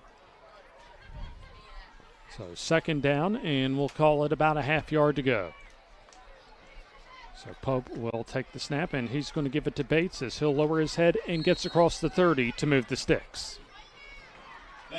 Solid defense that time by Cedar Bluff, but Bates needed just about a half-yard and got about 1.5 for the first down.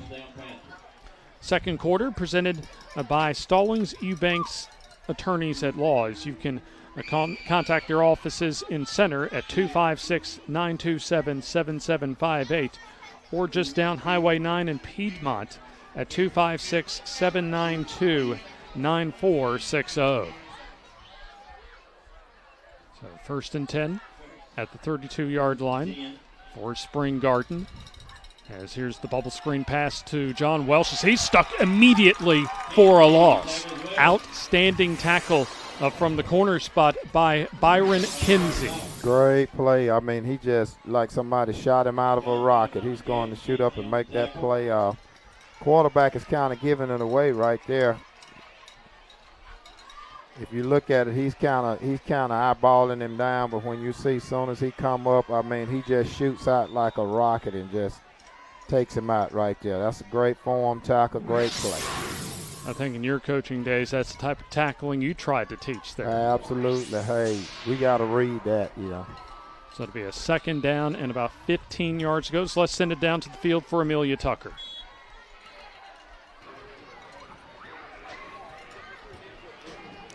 Hey guys, so from the start of this game, we've seen Spring Garden come out with a lot of momentum. They're being physical, they're running the ball really well, and they're pushing the line. So I really think that Cedar Bluff has got to dig in their cleats and push back in order to get back in this game and hopefully tie it up. Thank you, Amelia, as it appears the Cedar Bluff defense picking up the tempo as they get another TFL, a tackle for loss on the quarterback keeper by Chapel Pope. A couple of early touchdowns for Spring Garden. That has been it for them, as the two teams have been scoreless so far here in the second quarter. So it's going to be third down and 15 yards to go. As Pope rolls out, he'll throw down the field and has a receiver complete, and that should be good enough for the first down and will be right at the sticks, looks like, for Cameron Welsh. Right, he did an excellent job, toe tap. I thought he was throwing it to the underneath receiver, but he actually threw it to the one that was behind him and just made an excellent catch right there. He had two guys. Tell you what, Eddie, that was outstanding touch by Chapel Pope to get that over the defenders and find behind the intermediate defense that time Cameron Welsh, who also did an excellent job of dancing along the sideline to preserve the drive. He did what we call a two-step there, but did an excellent job. So needed 15 and got 15 to the 43, as we'll have Coach Beckett for Cedar Bluff call for the timeout. 5:28 left in the opening half. We'll take the timeout with him here on the FNN High School Football Game of the Week.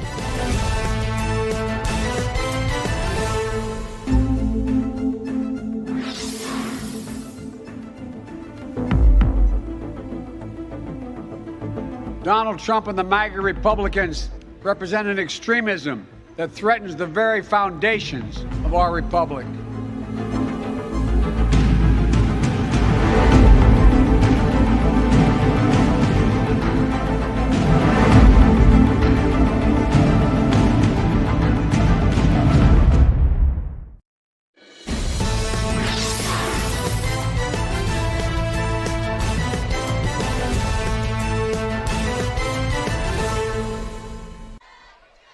The City of Cedar Bluff presents our FNN High School Football Game of the Week. An abundance of natural recreational resources in the area, where you can rock climb at Cherokee Rock Village, kayak Terrapin Creek, or take a leisurely drive along the canyon through Little River National Preserve, a hidden gem in the Yellowhammer State.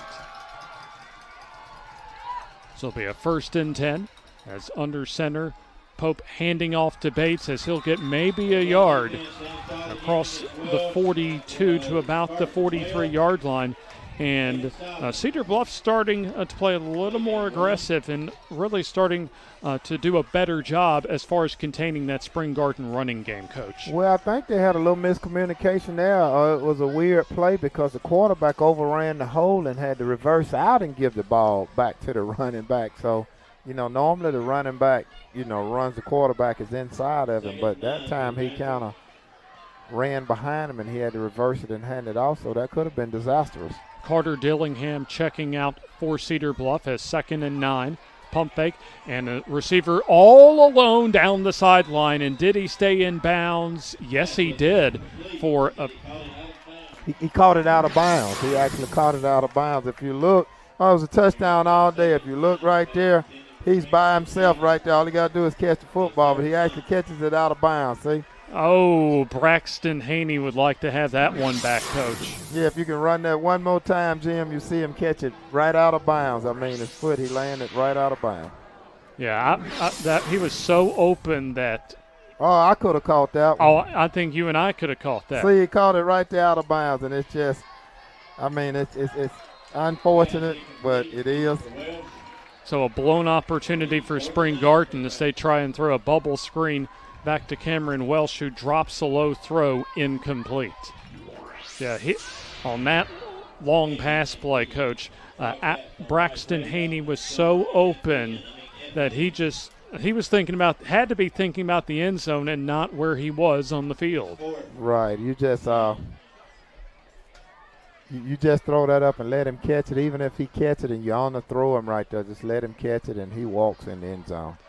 Kinsey to return for Cedar Bluff. As Winstead punting. As the fair catch called for and made by Kinsey. Cedar Bluff will take over from about their own 22-yard line. The 2022 season, the FNN Game of the Week, presented by Young Oil Grub Mart, home of the 99-cent bag of ice and everybody's favorite, the popcorn bucket. Buy yours and get free popcorn refills for an entire year. The City of Cedar Bluff presents our FNN High School Football Game of the Week, where the homestanding Cedar Bluff Tigers on the short end of a 14-0 decision to rival Spring Garden. As coming into this ball game, Spring Garden has won 2 in a row in the series, but overall in the series has only won a total of 5 games. Here's Browning trying to create some room, and he'll fight for some yardage out to about the 26-yard line. 4 or 5 yards. And there you see from his safety spot, number 9, Noah Barber, as it appears we have a flag on the play. So a busy night for Barry Ragsdale, our AHSAA referee.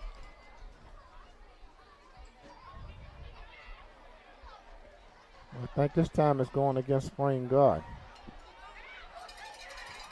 Targeting call against the Panthers. Oh, so they call a personal foul targeting. So whomever committed the targeting, Coach, will be sitting out for the. They call it. It's a personal foul on Spring Garden, so it's going to be a first down as far as the penalty yardage go, and it's going to give Cedar Bluff a little bit extra field position. So 41-yard line, where they'll spot the football after what was about a 5-yard gain on the initial run from Cade Browning.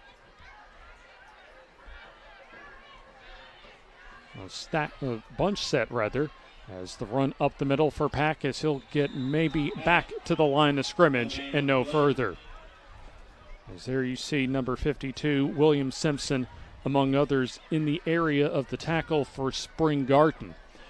As we are at about 3.5 minutes on the stadium clock left until halftime. Well, and I think what Cedar Bluff has to do is, when they're running those quarterback leads and quarterback powers, they have to, the line of scrimmage has to win the one-on-one, and then you got to get the second level and the third level, which is the linebackers and the safeties. You got to get those guys blocked. They got to be accounted for, and then I think you'll see a move to football if they're able to do that. Here's the snap and the delay give to Browning as he'll go up the middle and fights for yardage across the 45 to the 47-yard line. So that's going to be a gain of, we'll call it 5 yards, maybe 6. So it's going to be a third and manageable.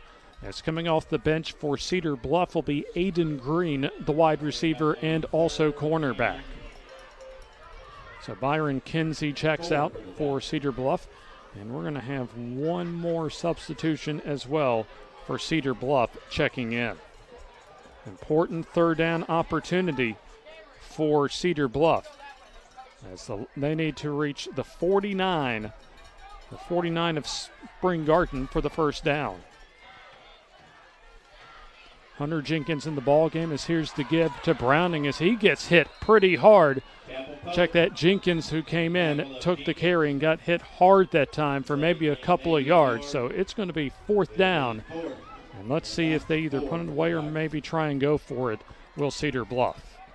Well, if you notice, they were in cover 3 then, and Pope came down and made the tackle. And there again, if you get the safety block, it's an opportunity for a big gainer.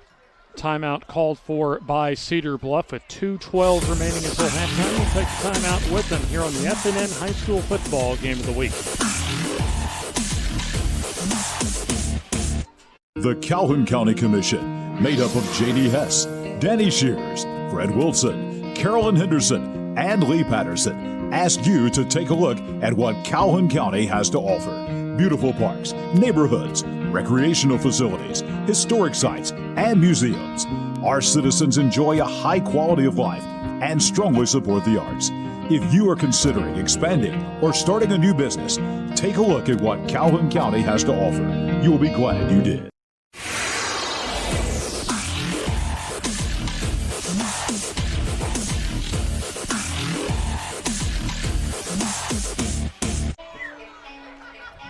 From the city of Cedar Bluff, as they present to you our FNN High School Football Game of the Week for this midway point of the 2022 regular season. James Hardy with you as our second quarter brought to you by Stallings and Eubanks Attorneys at Law. Here's Pack punting it away and gets a fairly decent and really good, actually, directional kick, as it'll be Pope only advancing it to about the 8-yard line. That's an outstanding punt that time by Caden Pack to box in Spring Garden inside their own 10. It was an excellent punt, and I mean, he got hit pretty hard on that play too. You know, they had two guys up top to keep him from cutting it back, and you had your gunner running down, and he kind of laid the wood to Pope then. Something that can get kind of overlooked, Coach, as far as especially the 1A level of football. When you're playing both ways every game, you better be in really good playing condition from the start. Absolutely, because you know the cramps, you know, the hotter it is, you know, later on as the year goes, you don't have that much problem with cramping, but the hotter it is, the more problems you're going to have. Chapel Pope shotgun, as he's just going to keep it himself and plunges across the 10 to about the 12-yard line.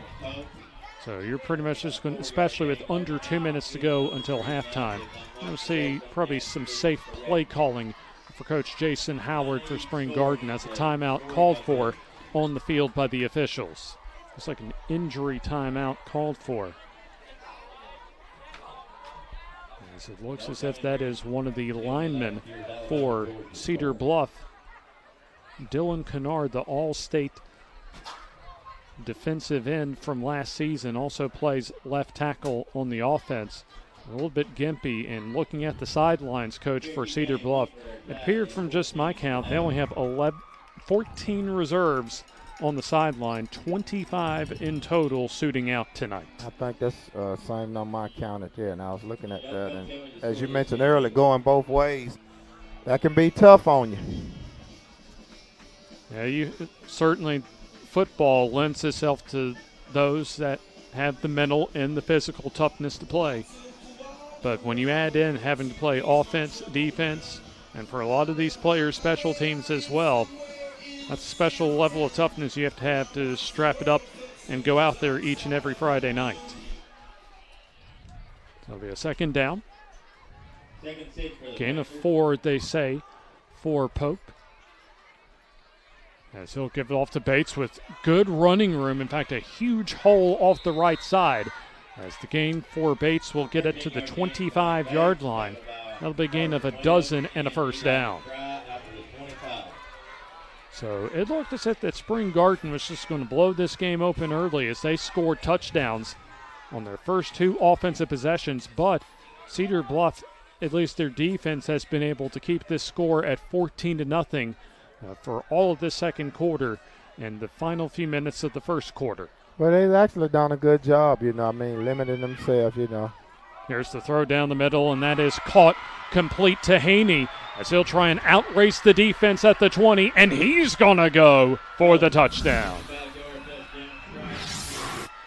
So that touchdown grab will be of 75 yards for senior wide receiver Braxton Haney. Well, you got to put the safety over the top. The safety is on the boundary side to the trips, and, you know, you can't leave him out there by himself like that. You know what I mean? That's just that's an accident waiting to happen. Especially when you have under 90 seconds until halftime. So an outstanding throw, and redeeming himself was Braxton Haney. As remember, the last drive, he would have had a touchdown if he had been able to locate himself on the field. And normally on that play, you want to hit him on the slant, but he actually had enough time to let him actually get behind the cornerback and throw it to him. So, yeah. So the PAT kick is up and good for Cameron Welsh. This will take the timeout with them. That makes it 21-0 Spring Garden here on the FNN High School Football Game of the Week. Your neighborhood Grub Mart is your one-stop shop for everything you need when you're on the go. Grub Mart features the best prices on Coke and Pepsi products and is the home to the 99-cent bag of ice every day. And Grub Mart is your exclusive home for the popcorn bucket. Purchase yours for only $5.99, then bring it for free refills throughout the year. And save every day with your Grub Mart Super Saver card. When you're on the go, it's good to know Grub Mart has everything you need. Gas, diesel, and delicious Oleo donuts. In business over 78 years, visit your local Grub Mart today.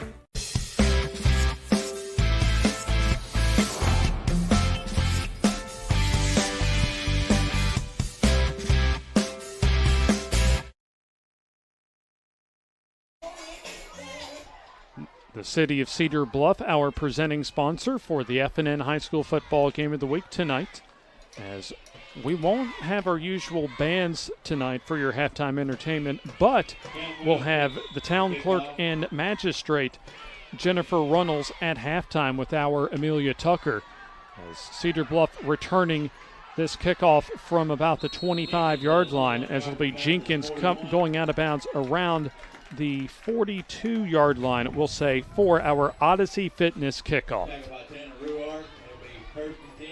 So now 21-0 as Spring Garden certainly has a nice little cushion if they can hold on to it, which their defense has been all outstanding all night long so far, as Cedar Bluff really has not gotten anything going on offense. Maybe a couple of first downs tonight. As Cedar Bluff won the toss, by the way, received the opening kickoff, so Spring Garden will receive, at least have their option, and they'll receive the opening second half kickoff.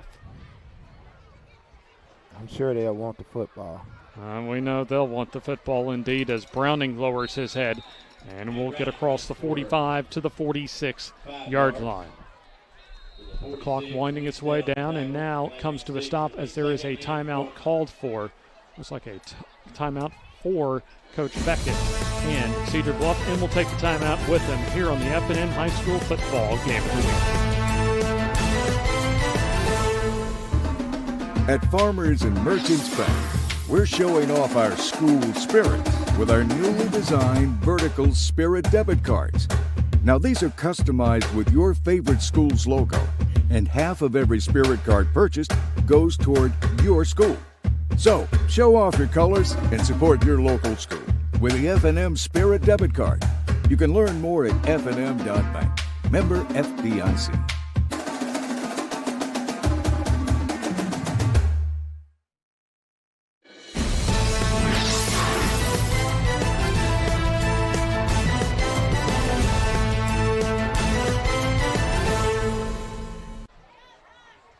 Cedar Bluff's K-12 schools has been named in U.S. News and World Report as one of the best high schools in our nation.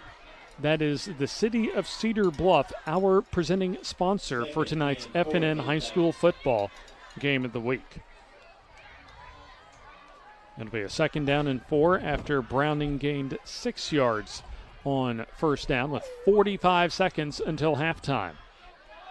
It looks like an early head start for Hunter Stallings. They're at an H-back spot. Barry Ragsdale will tell us.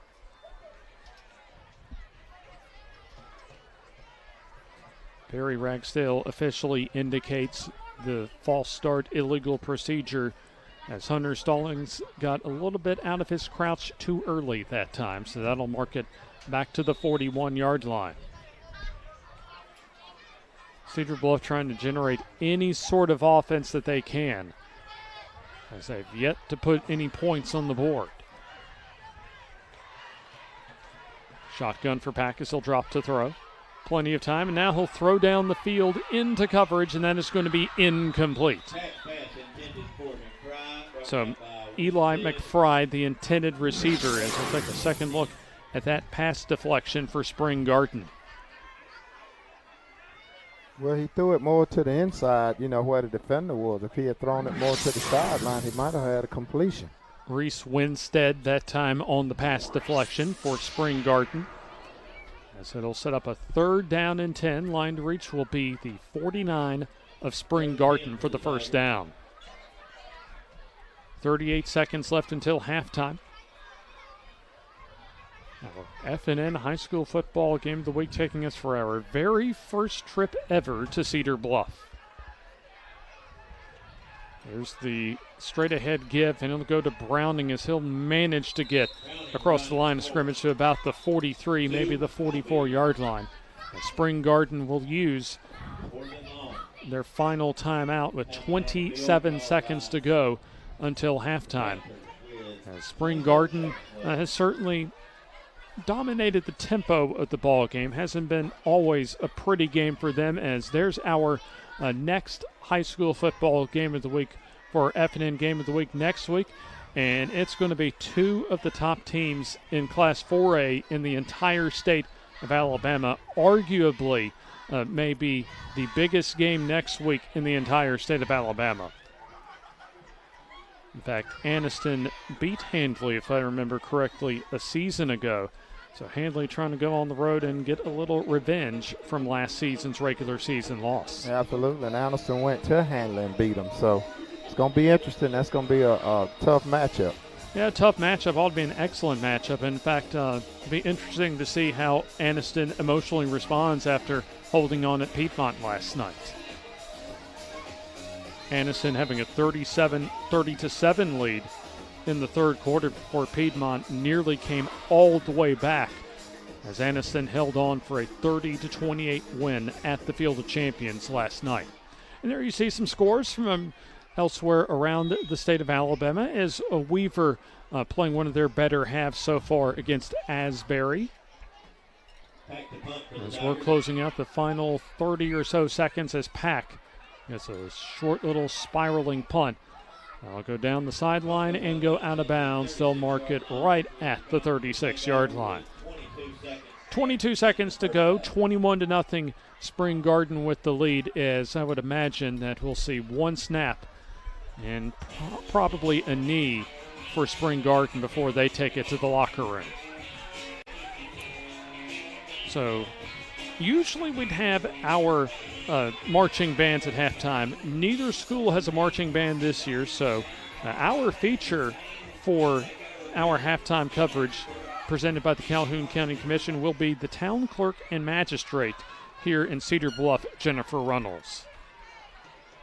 She'll visit with Amelia Tucker for our featured halftime presentation, as there's Pope with the knee, as they'll be satisfied. Will Spring Garden with a 21-0 lead at the half. So far it's been a couple of touchdowns combined, one in the air and one on the ground for Chapel Pope, and also Connor Bates with a rushing touchdown for Spring Garden. See if we can find Amelia Tucker down along the sideline. And we'll go ahead and take this timeout, and we'll begin our halftime coverage after this timeout.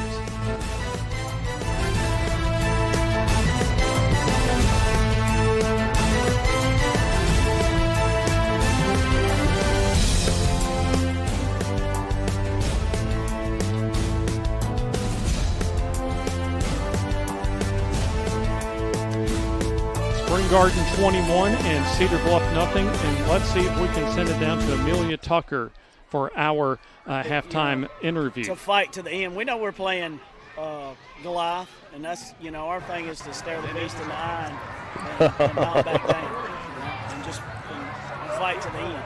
You know what I'm saying? Not quit. We laid down a little bit last week, and that's not what we want to do. I like that motto. Good luck for the rest of the night, and go talk to your boys. Thank you. Yes, sir. Coach Beckett, as we now take our halftime timeout with Spring Garden leading at the half 21-0. Our FNN Game of the Week presented to you this week by the city of Cedar Bluff, and we'll hear more about the city of Cedar Bluff with our own Amelia Tucker and the town clerk and magistrate here in Cedar Bluff, Jennifer Runnels, after this timeout.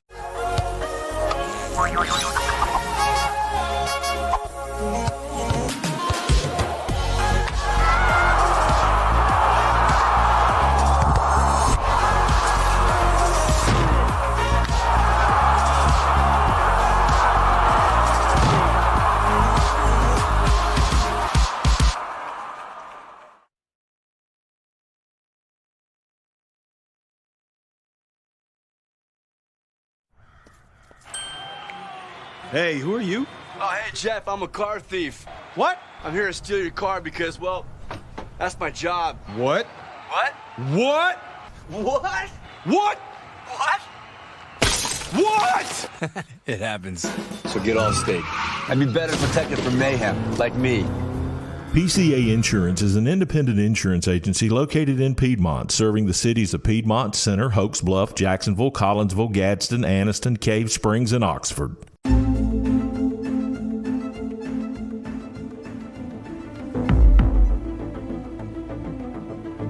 Donald Trump and the MAGA Republicans represent an extremism that threatens the very foundations of our republic.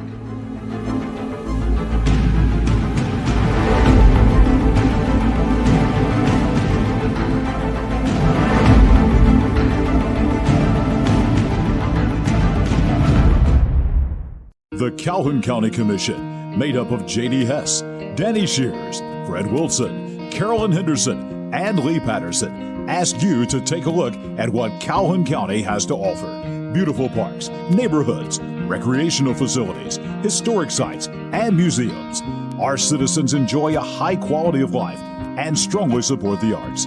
If you are considering expanding or starting a new business, take a look at what Calhoun County has to offer. You will be glad you did. At Farmers and Merchants Bank,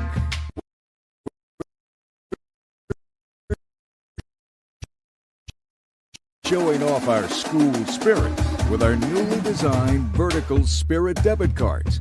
Now these are customized with your favorite school's logo, and half of every Spirit card purchased goes toward your school. So show off your colors and support your local school with the FNN Spirit debit card. You can learn more at fnn.bank. Member FDIC.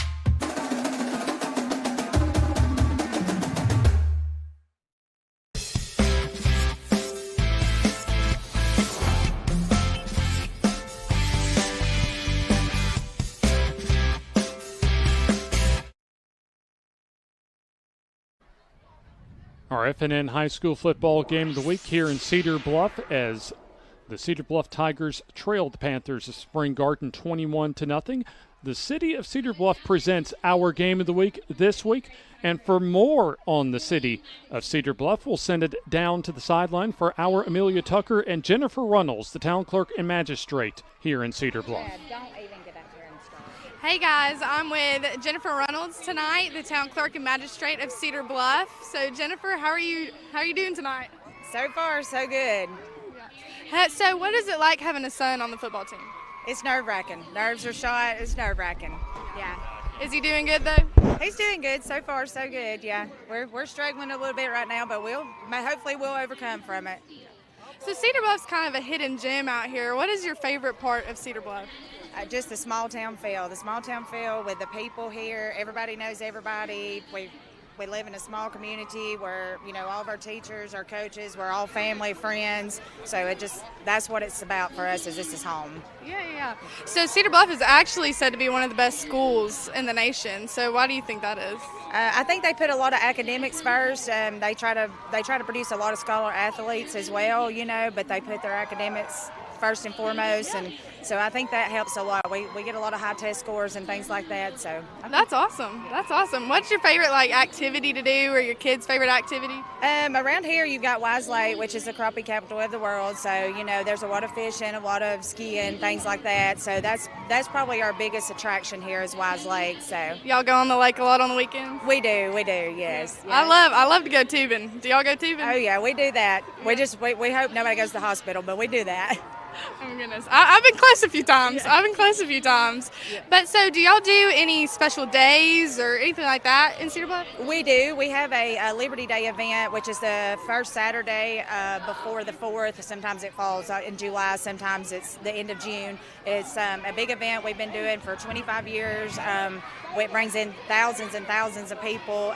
We've really just started back since COVID, so we had our first one this year. We hope to be bigger this next year to bring in some bigger, larger entertainment and stuff like that. But it's an all-day event. It's a festival. We have a huge fireworks show at night over the water on Weiss Lake. So, yeah, That's great. Well, I mean, it's so pretty here. I mean, driving up here, seeing the lake, I was like, wow, I've never been here. It's gorgeous. I love it so much here in Cedar Bluff, and I've felt nothing but welcomed. Y'all are so sweet. I'm from Chelsea, Alabama, so it's kind of a small town too, so I kind of feel at home here in Cedar Bluff. It's been really nice, but it's been great to talk to you, and thank you so much for talking to us tonight. Thank y'all. Thank y'all for being here. Thanks. Thank you very much. As Amelia Tucker, having the town magistrate and clerk here in the city of Cedar Bluff, and Jennifer Runnell says, we certainly appreciate the city of Cedar Bluff presenting our FNN high school football game of the week. And we've told you a lot of what they have to offer as far as where they're located here in the northeastern portion of the state of Alabama. Really a hidden gem when it comes to just the beauty and access as far as various bigger locales all across the South when it comes to its location between Chattanooga, Huntsville, Birmingham, and Atlanta.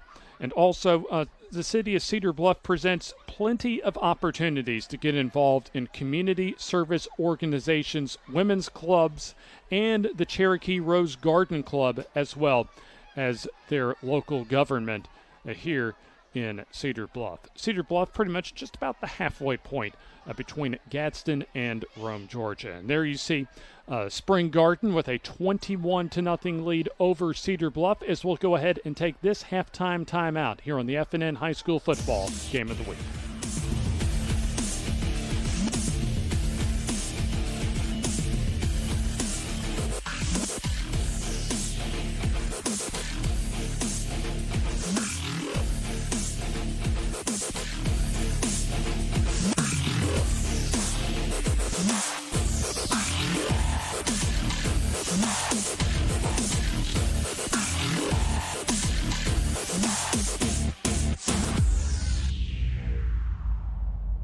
Griffin Laser Engraving in Lincoln is your authorized local dealer for personalized Yeti products.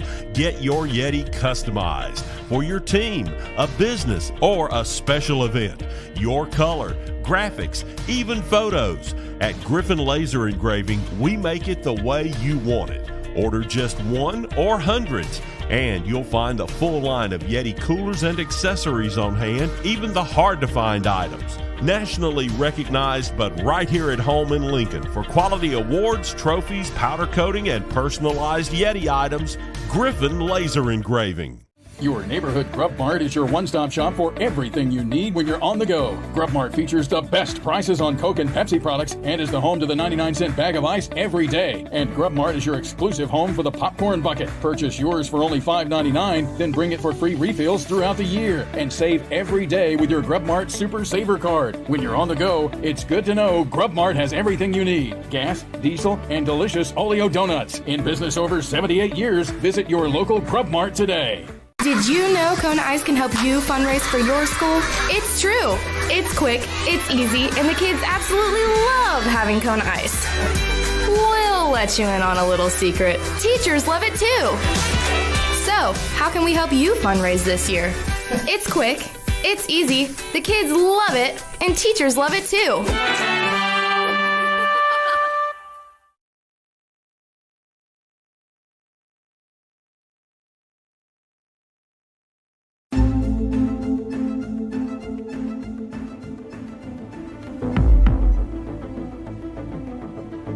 Donald Trump and the MAGA Republicans represent an extremism that threatens the very foundations of our republic.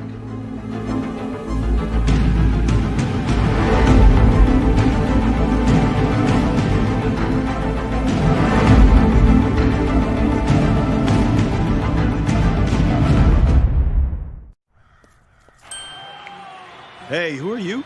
Oh, hey, Jeff, I'm a car thief. What? I'm here to steal your car because, well, that's my job. What? What? What? What? What? What? What? It happens. So get all state. I'd be better protected from mayhem, like me.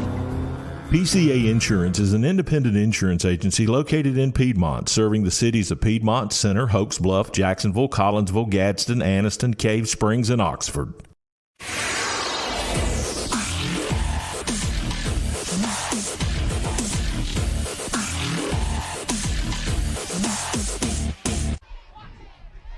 The City of Cedar Bluff presents our FNN High School Football Game of the Week and our halftime coverage, as always, every week, presented by the Calhoun County Commission.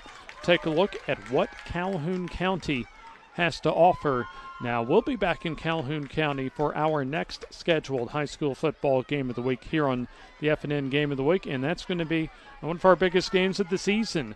In fact, that we'll have all year long between two of the top teams in Class 4A in Handley and Anniston at Memorial Stadium next week. But looking ahead, let's also take a look back this week as far as the Alabama Sports Writers Association top 10 rankings as first in Class 7A. And you're talking about the top classification in the state of Alabama with Auburn, Fairhope, Central Phoenix City, Hooper, and even with a couple of out-of-state losses early in the season, Thompson in the top 5 and also getting a first-place vote.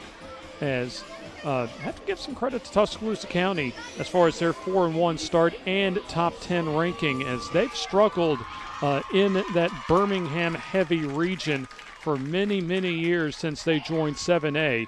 And Adam Weingarten getting things going over in Northport as far as his first year with Tuscaloosa County. Class 6A, as Clay Chalkville playing at Thompson. Also, pretty solid top 10 ranking this week for all of these teams. Clay Chalkville, Mountain Brook, Saraland, Hillcrest, Tuscaloosa, and Theodore as far as that top 5. And Pinson Valley in at number 8 after defeating Oxford on the road last week. Let's take a look at Class 5A as UMS Wright at the top of the Class 5A standings with 19, in fact, all but one of the 20 first-place votes. As there you see Leeds and Moody also in, as far as our region of the state, in the top 5. And Alexandria will be playing and hosting Leeds for a second consecutive season in a couple of weeks over in Death Valley. In Class 4A, and we just talked about as far as that big matchup next week, Handley number 2 this week, Anniston number 5 next week. And if chalk holds serve as far as that top 5, you'll have a 2-5 matchup, Coach, next week in Anniston. Absolutely, and it's going to be a barn burner. That will not be surprised that is standing room only for next week. And there's Cherokee County still in the top 10 at number 9, as they have had an outstanding season for Coach Jacob Kelly's squad at 4-1 overall. Class 3A, Piedmont with a loss now. They're down to 3-2, but coming in actually at the top spot all season long, despite losing their season opener at Cherokee County in officially week 1 of the season that we covered. And some other schools in there, St. James at 4-1 coming into the week, and also Mars Hill Bible at number 2, Gordo, always a traditional powerhouse in Class 3A over in West Alabama at number 4. And looking at some others, Winfield at Piedmont faced in the postseason last year, coming in at number 7. Take a look at Class 2A. As Fife dropping down a classification for this classification cycle, undefeated at number 1, in fact, with all of the first place votes this week, followed by Highland Home, Ayrton, Pisgah, and Aliceville in the top 5. B.B. Comer, that's on the road at Sacs tonight, at number 6 in the top 10 rankings for Class 2A this week. And then Class 1A is their Spring Garden at number 8 and 4-1 overall on the season. Number 8 in this week's top 10 rankings. Number 1, Elba, followed by Leroy, Linden, Brantley, and Sweetwater. And when you talk about Linden and Sweetwater, as far as the Black Belt area of Alabama, certainly fixtures, traditional powerhouses as far as that 1A classification. We'll take this time out as we're at halftime. Halftime presented by the Calhoun County Commission and the City of Cedar Bluff, presenting our FNN High School Football Game of the Week here in Cedar Bluff.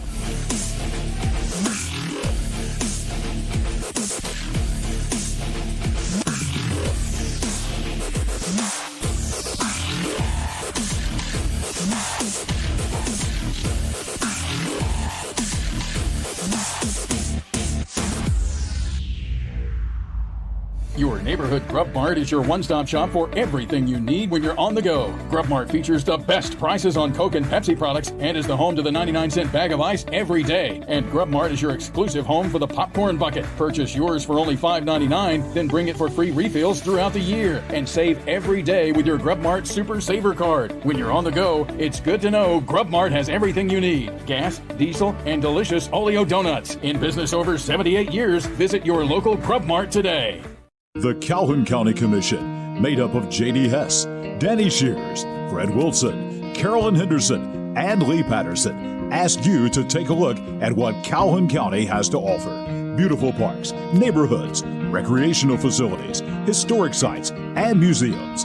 Our citizens enjoy a high quality of life and strongly support the arts. If you are considering expanding or starting a new business, take a look at what Calhoun County has to offer. You will be glad you did. Advantage Tire and Alignment on Highway 202 in Anniston is so much more than just a new tire and rim shop. There's not enough time in this ad to tell you all the many things they can do to help keep your car in tip-top shape. Advantage Tire uses ASE certified technicians, so you know any work done is top-notch. Bottom line, if it needs repaired or replaced, they can probably do the job and save you money. And when it comes time for new or used tires and rims, Advantage Tire and Alignment prices just can't be beat. Stop in and see Bruce and the crew today. Advantage Tire and Alignment. At Farmers and Merchants Bank, we're showing off our school spirit with our newly designed vertical Spirit debit cards. Now these are customized with your favorite school's logo, and half of every Spirit card purchase goes toward your school. So, show off your colors and support your local school with the FNN Spirit debit card. You can learn more at fnn.bank. Member FDIC.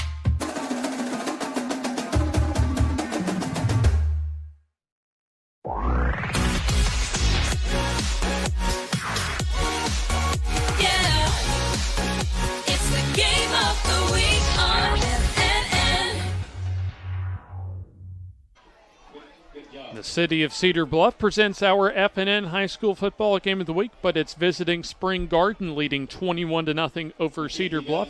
James Hardy, Eddie Bullock, Jim Jacobs, and also our Amelia Tucker that has a couple of special guests along the sideline.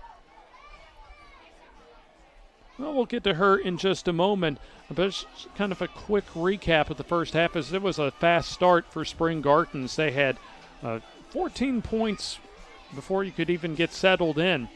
Converted a 1-yard quarterback sneak on 3rd and goal from their star quarterback Chapel Pope after recovering a Cedar Bluff fumble to take a 7-0 lead. And then on their next offensive possession, they drove 69 yards, and that was capped off by a 1-yard touchdown run from Connor Bates, the running back.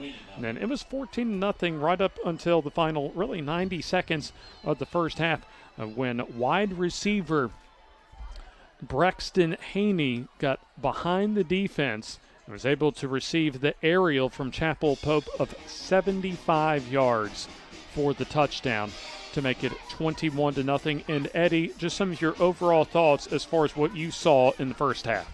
Well, I just thought Spring Garden kind of dominated the line of scrimmage. You know, they kind of got in and pushed them around a little bit, and you know, Cedar Bluff were able to rebound back, you know, like we said, up until the last 90 seconds. They played a pretty solid defense, and they gave up that one long touchdown, and just kind of gave Spring Garden some breathing room. But I think if Cedar Bluff want to get back in it, they got to get a stop coming in after halftime, and then they got to try to punch one in.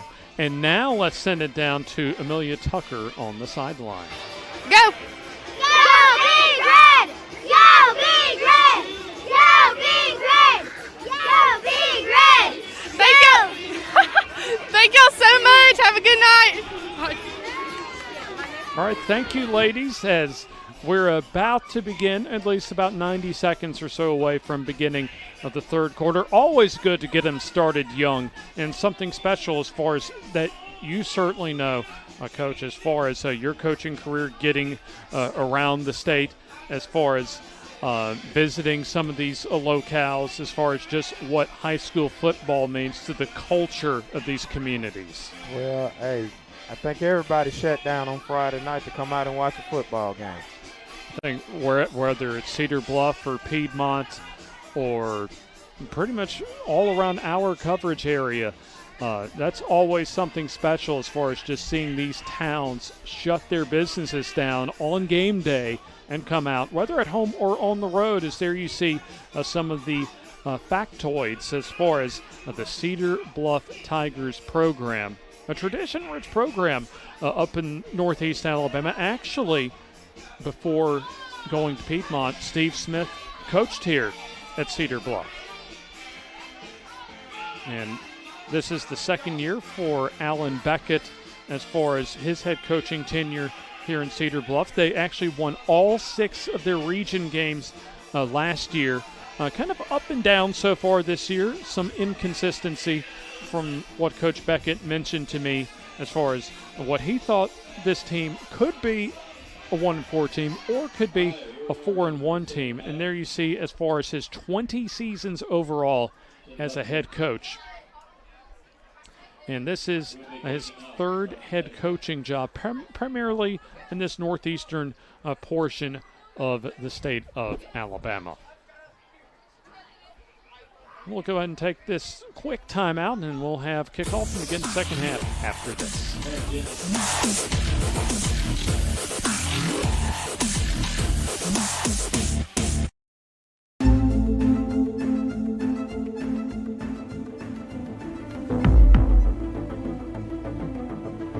Donald Trump and the MAGA Republicans represent an extremism that threatens the very foundations of our republic.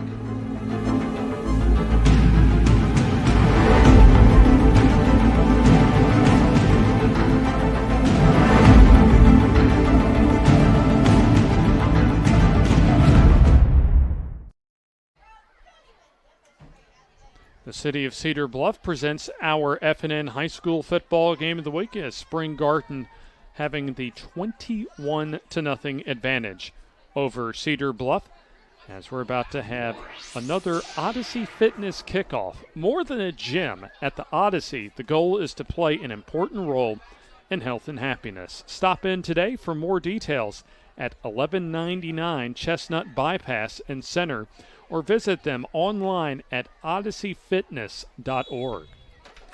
It'll be Carter Dillingham kicking off for Cedar Bluff as the end over end, actually kind of a squib kick, goes down the near sideline.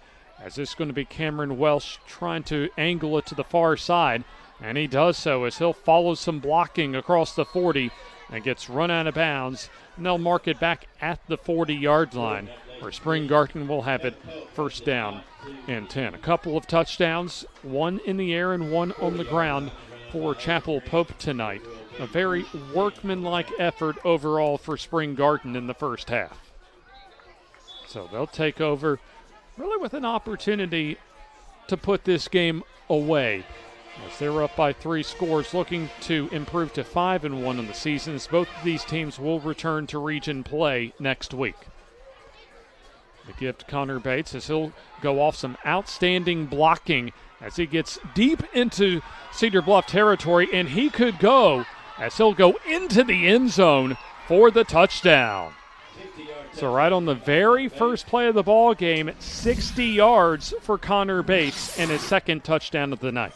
Well, he just made some effort plays down there. As you see him go off the left side right there, and he kind of sticks his foot in the ground. He cut back, and then he breaks 1, 2. He makes a cutback, that's 3, and then he just outruns everybody else to the end zone. Well, you had there Aiden Green, the cornerback, and Hunter Jenkins, the linebacker, in position and could not come up with the tackle on that 60-yard scoring run for Connor Bates. Makes it 27-0 as Cameron Welsh will come on for the point after. And before that kick, we're going to have a whistle, as Barry Ragsdale has certainly blown his whistle a lot tonight. We'll call that an offside. Offside on the defense. Not going to matter because it's going to be a half the distance and the kicking team will remain out on the field.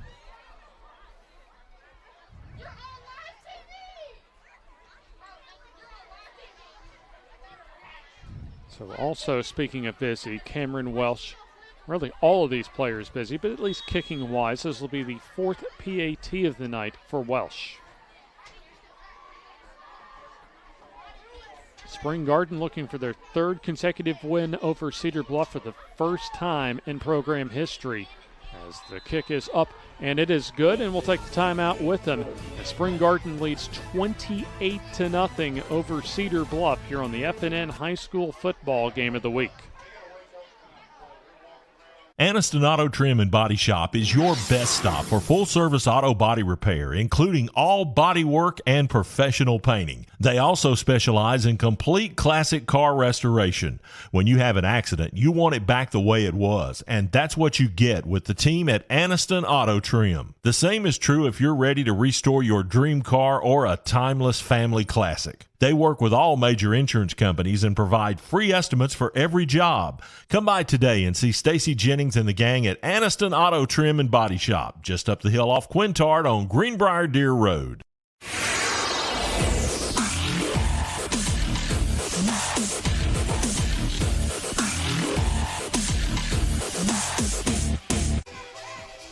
Cameron Welsh coming back out for his 5th Odyssey Fitness kickoff of the night. 4 of them coming after touchdowns for Spring Garden, as it was Connor Bates going off the left side and scoring a 60-yard touchdown run off of the opening play from scrimmage here in the second half.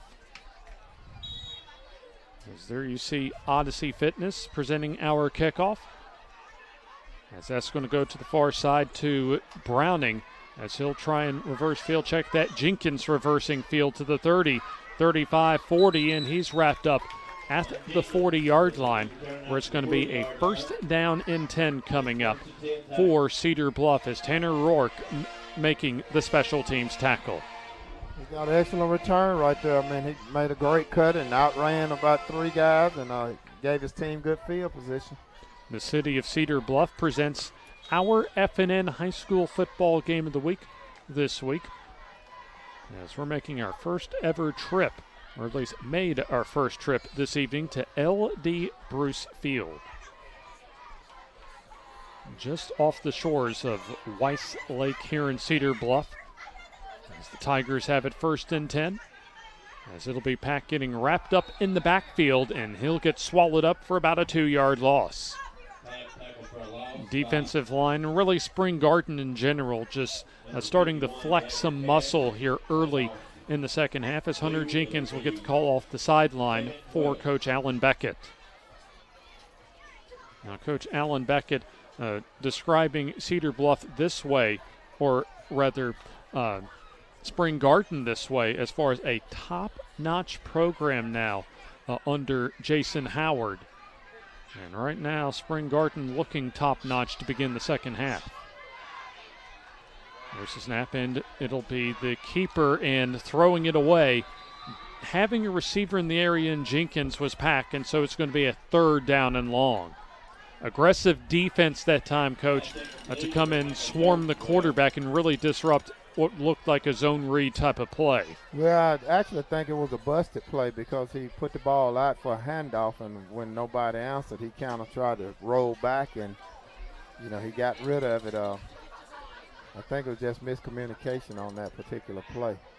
So it's going to be 3rd down and long.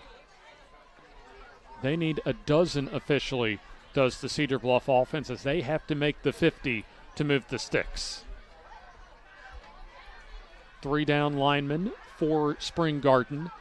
As Pack will drop to throw. He's going to air it out down the sideline, and he has an incompletion as he had a receiver behind the defense that time in Eli McBride.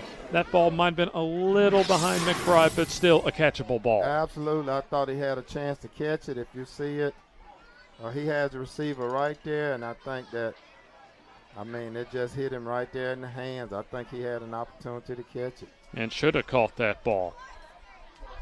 I mean, you could split hairs here and say that was a tiny bit behind him, but that ball should have been caught. Absolutely. So punting time as Pack will remain in the ball game to punt it away. So you're going to have Chapel Pope return the punt. Pretty decent punt that time from Pack, as it'll be Pope from the 30, as he'll go up the middle and get taken down with forward progress somewhere close to the 40-yard line. The City of Cedar Bluff presenting our FNN high school football game of the week, with higher education available through Jacksonville State University, Gadsden State Community College, Shorter College, and Berry College over in nearby Rome, Georgia, Coosa Valley Technical College, Community College, Snead State College, and Northeast Alabama Community College, all within a 35-mile radius. As the City of Cedar Bluff reminds you that where you can stop looking for the good life, because at Cedar Bluff you found it.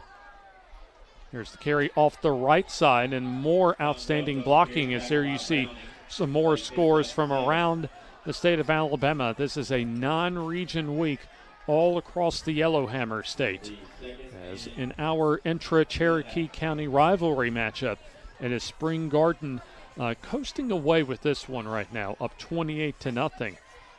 As there you see Handley firmly in control of their game this week. They'll be on the road for a huge matchup that more than likely, in fact, I'll go ahead and say it will determine Region 4 next week.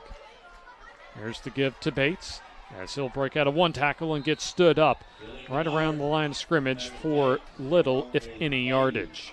It's great pursuit by Cedar Bluff right there. Good penetration and great tackling. So no gain. A couple of touchdowns each tonight for Connor Bates, as well as Chapel Pope. And Pope's touchdowns, one in the air and one on the ground. One scoring chance so far for Cedar Bluff. That was a missed 25-yard field goal from Dillingham in the second quarter. As here's the give off, or the keeper for Pope, as he'll get the first down and a whole lot more, as he's trying to race toward the end zone at the 10 and trying to get out of another tackle and gets into the end zone for the touchdown. Does a great job. And like I said, his speed is exceptional right there. It doesn't look like he's running all that hard, but he got some pretty decent wheels there. He changed the ball to the outside right. He does a little okey-doke right there, makes one man miss, and then he goes back to him, and like he got some slickum on his jersey there. I don't think I want to be Cade Browning as far as in the film room on Monday, trying to have his head coach observe that tackle in film study. That was another one-play touchdown drive, as that's going to make it 34-0. As the PAT upcoming. Kick up, and that is going to be good. So perfect on PATs is Cameron Welsh, and we'll take the time out with them here on the FNN High School Football Game of the Week. Step into the offices of J. Britt Middlebrook CPA, where you'll find professional one-on-one service for business and individual clients. In this ever-changing tax and economic climate, you can count on receiving the expert advice you need. J. Britt Middlebrook works hard to provide every client what they need to meet all deadlines. Tax season will be here soon. For all your accounting service needs, call or stop by at 1913 Berry Street in Oxford. That's J. Britt Middlebrook, CPA.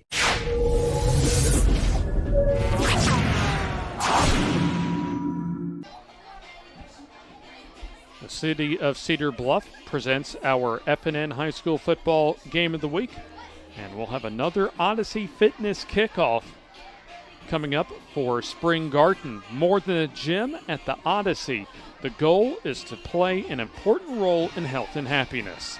Stop in today for more details at 1199 Chestnut Bypass and Center, or visit Odyssey online at odysseyfitness.org.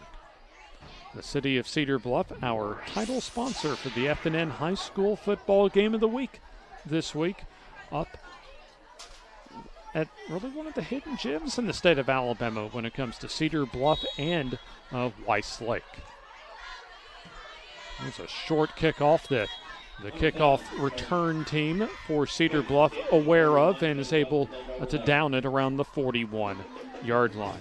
And Coach, when you look at this Cedar Bluff the Spring Garden program, really outside of Jason Howard, it's not a program in Class 1A that you think of as far as tradition rich, but Jason Howard has built the success of his Spring Garden program up to a level to where they're one of the top really 10 programs in this state the last few years. Absolutely, very respectable.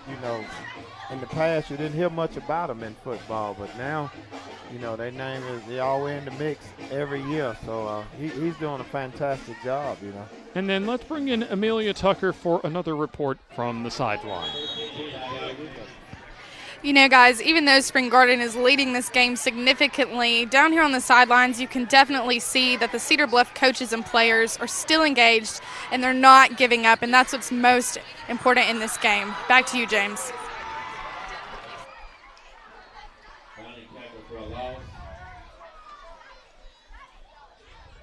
Browning taken down for a loss on a first down carry.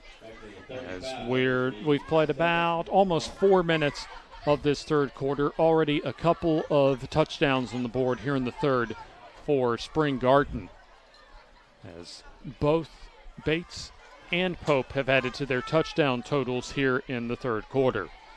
Loss of Browning was 6 yards, so second down and 16. So the snap and the give to Jenkins, as he'll have a tough time getting back to the line of scrimmage himself, as he's wrapped up around the 34-yard line.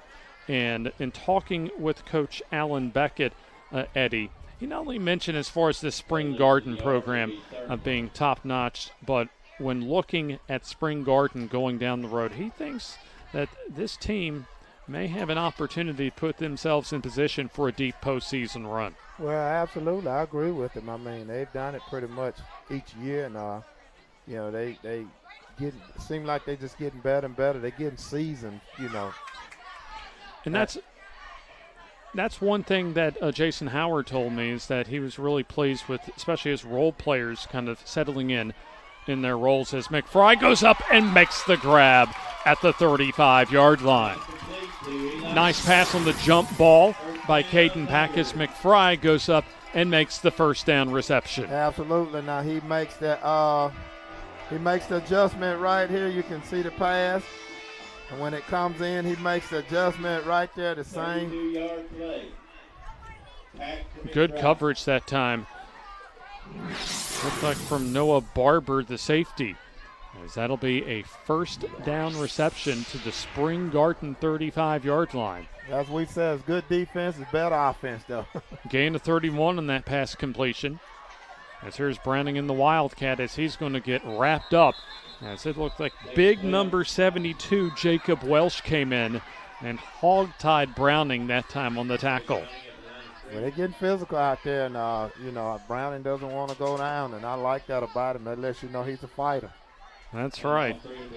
And when you look at that defensive line and the offensive line as well for Spring Garden, they've been the keys right now to this game as far as being able to allow those holes and really kind of control the ball game from the line of scrimmage. And I love it, the referee letting them play, and they're not getting out of line. It's just good, hard-nosed football. Second and long. Here's Jenkins on the sweep play, as he'll get wrapped up, and he's taken down for a loss. That's an excellent play by the outside linebacker right there. If you look, He took on the block, and then he spun out of the block on the left side. If you look at him right here, he kind of spun out of the block right there and made the tackle right there. That's excellent defense. Looks like that was John Welsh that time. You also had Connor Bates and Cameron Welsh also in on the play. So it's going to be a 3rd down and long as they have right now a flag on the play. That's why the clock is stopped.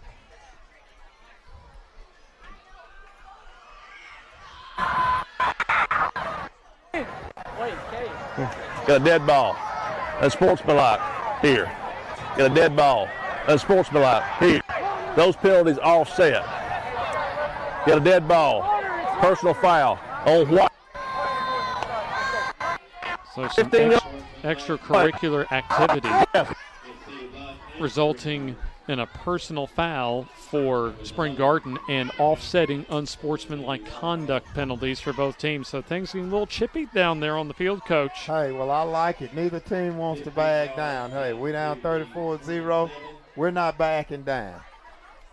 Yeah, you wouldn't know. You wouldn't know it's a blowout right now. The way these teams are kind of going after each other after the play. Well, that's what you want. I mean, hey, we're not backing down. I don't care if you score 50 points. Hey, you're going to know you're in a fight.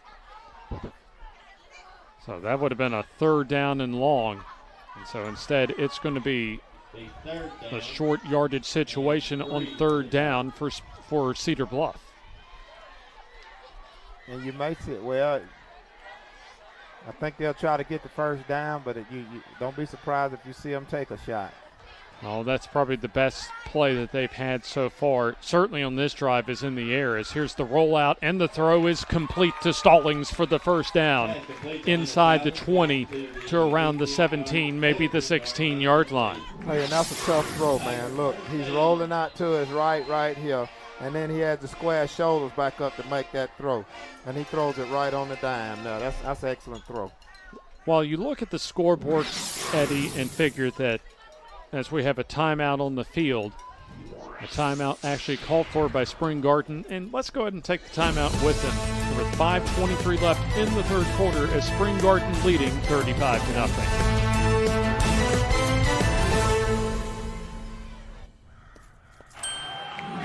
Hey, who are you? Oh, hey, Jeff, I'm a car thief. What? I'm here to steal your car because, well, that's my job. What? What? What? What? What? What? What? It happens. So get off state. I'd be better protected from mayhem, like me. PCA Insurance is an independent insurance agency located in Piedmont, serving the cities of Piedmont, Center, Hoax Bluff, Jacksonville, Collinsville, Gadsden, Anniston, Cave Springs, and Oxford.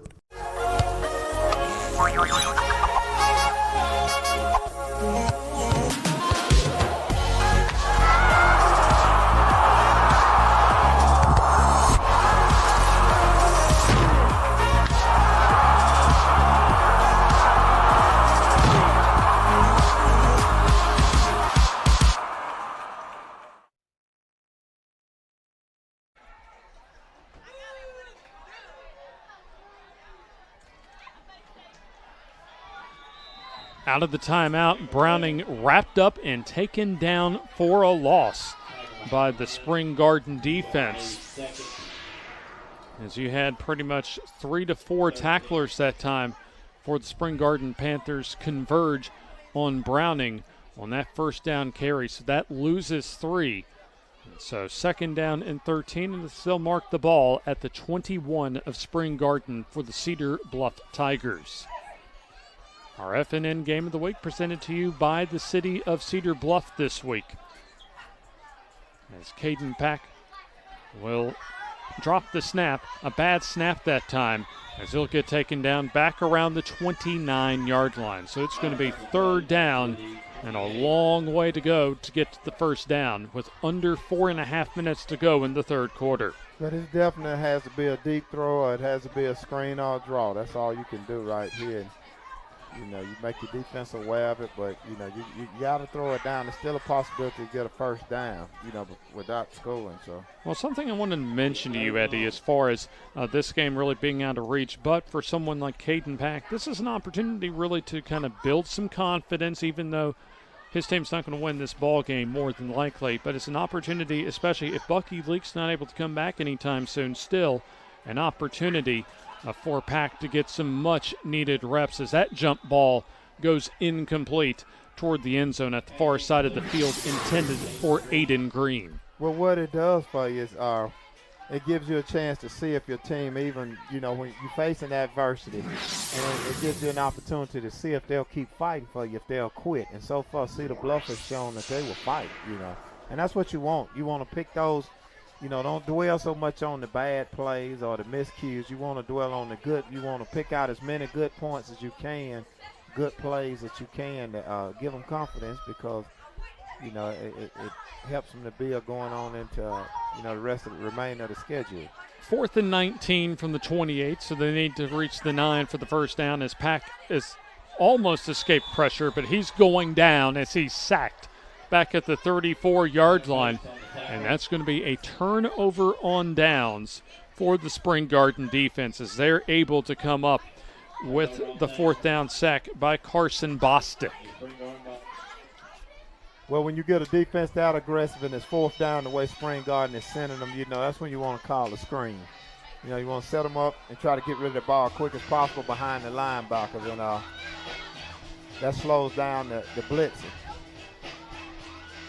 So tonight's presentation presented to you by the city of Cedar Bluff, located in northeast Alabama.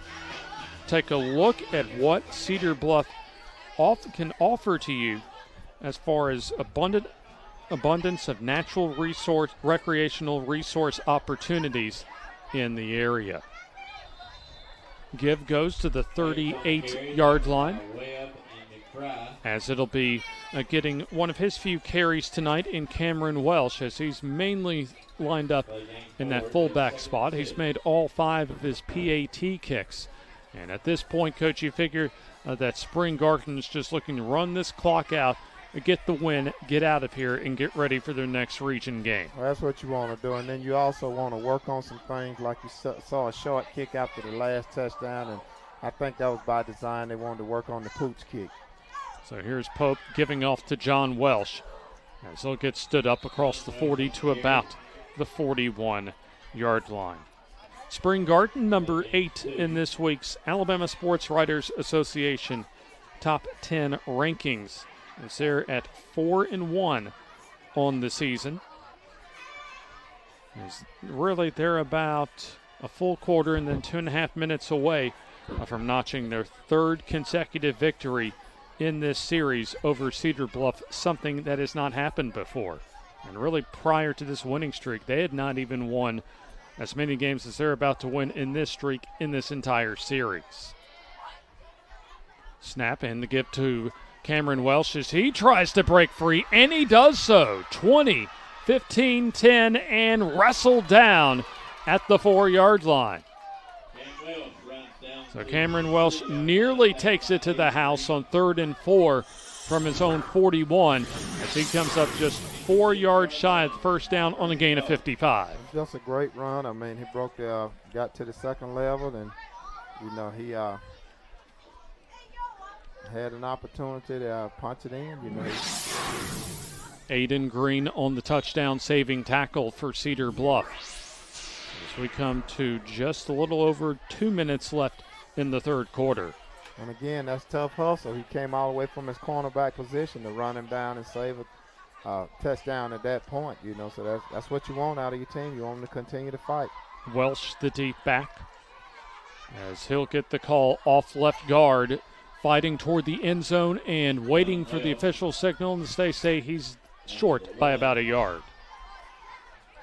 So 2nd and goal coming up from the 1-yard line, as this is the first game of a stretch of 3 consecutive road games for Spring Garden, as they are at Talladega County Central next week for a region game.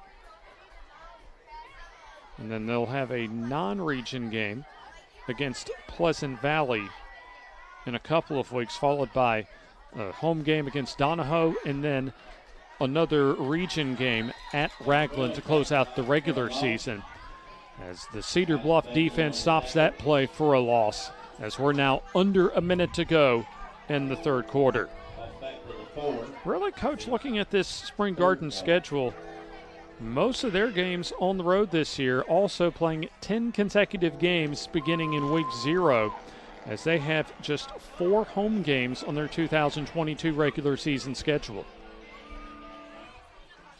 Well, they're doing an excellent job. I mean, that's what you want. And playing solid football tonight. As here's the bubble screen pass to Cameron Welsh as he'll bang through a defender and gets in for the touchdown. Looked like McFry tried to make that tackle to stop the touchdown. Got run over, however, by Cameron Welsh, who catches the touchdown pass. Absolutely. He said, "Mama, where did that truck come from?" If you look at him right here, I mean, he goes in and right here, boom. You don't want to see that on the film when you get in the film room right there. He just kind of hits him and knock him back. And by the way, Noah Barber in at quarterback on the passing end of that touchdown. Call that a 6-yard touchdown pass. As the PAT upcoming for Cameron Welsh. That's on the way, and that's off to the left. No good. So we'll take the timeout with them. 25 seconds left, third quarter. This is all Spring Garden up 41-0.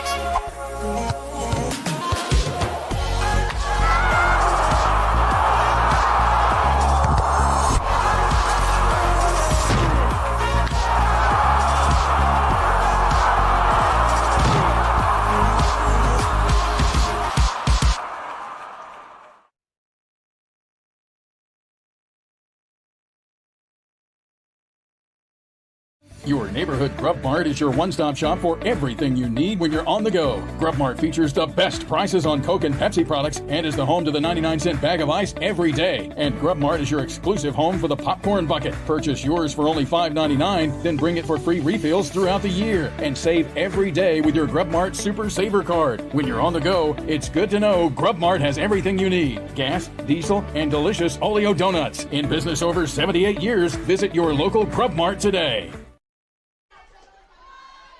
Our new score, 41-0 after a 6-yard touchdown pass from Barber to Cameron Welsh.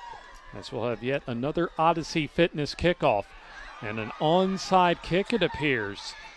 And let's see who got to the football that time. As I think, Coach, that was Cedar Bluff that was able to get the football.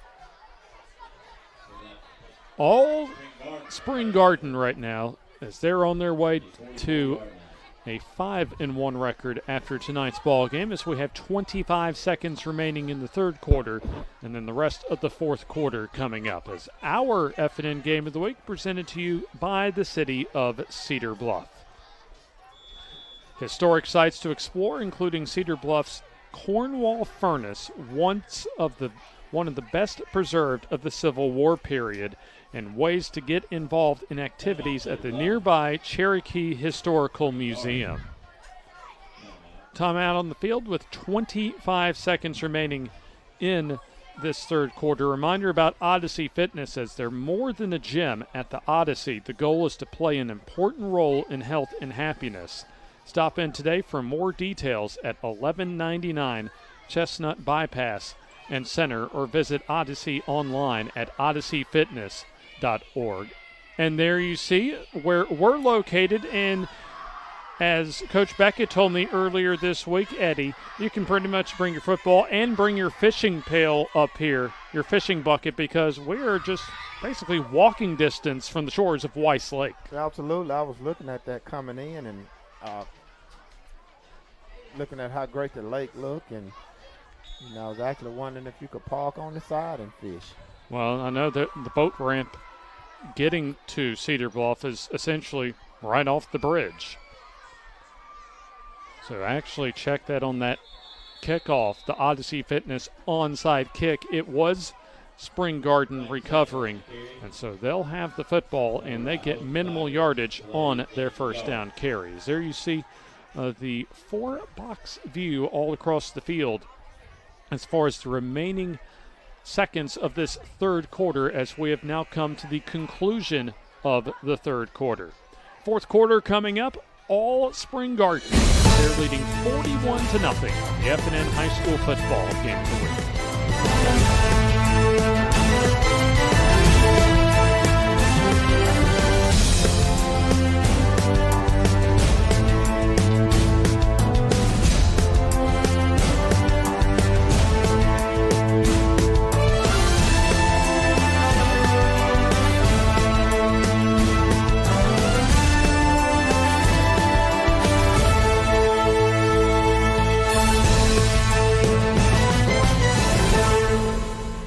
The Calhoun County Commission, made up of J.D. Hess, Danny Shears, Fred Wilson, Carolyn Henderson, and Lee Patterson, ask you to take a look at what Calhoun County has to offer. Beautiful parks, neighborhoods, recreational facilities, historic sites, and museums. Our citizens enjoy a high quality of life and strongly support the arts. If you are considering expanding or starting a new business, take a look at what Calhoun County has to offer. You will be glad you did. 12 minutes to go in our FNN High School football game of the week, presented this week by the city of Cedar Bluff. Spring Garden on top of Cedar Bluff 41-0 as their backup quarterback, and also starting safety Noah Barber at quarterback, as he'll take Stallings with him, Hunter Stallings with him across the 45 to about the 43-yard line. We also remind you that the 2022 FNN Game of the Week sponsored each week by Alabama's conservative Republican leader, Congressman Mike Rogers.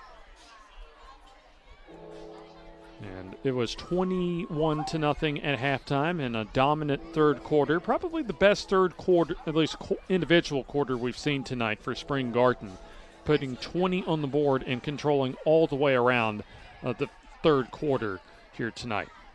Right, and they got the youngsters in now, so they want to get them some playing time live, So you have Coach Jason Howard going into his depth chart. As you see Barber at quarterback, a carry for the reserve running back that we'll get to you here in just a moment. But Coach, especially when you're on the winning end and you can get as many of your reserves that don't necessarily get a lot of playing time in meaningful action, it's a good night when you can get some of those backups in for meaningful playing experience. Absolutely, for a quarter, at least a quarter, but you're talking a quarter and a half. That's excellent because those guys, that's your futures. So you want to make sure they executing it just like they are the number ones. Clayton Sadler with one of the last carries as the punt goes to the far side, and it'll get a Spring Garden roll inside the 15. And so Cedar Bluff will be backed up deep in their own territory. And you saw a few moments ago, as far as each and every Tuesday night, our FNN Coaches Show from Struts Swings in Oxford, as we provide to you 90 minutes of local high school football discussion, and a reminder as far as one of our guests from this past Tuesday in a talented quarterback for Jacksonville, Jim Ogle, who took home our FNN Player of the Week this past week. We'll award another Player of the Week Tuesday, as well as a preview of the upcoming games around the area this week, including Anniston and Handley next Friday night. So that's the FNN Coaches Show Tuesday, starting at 7 o'clock from Struts Wings in Oxford.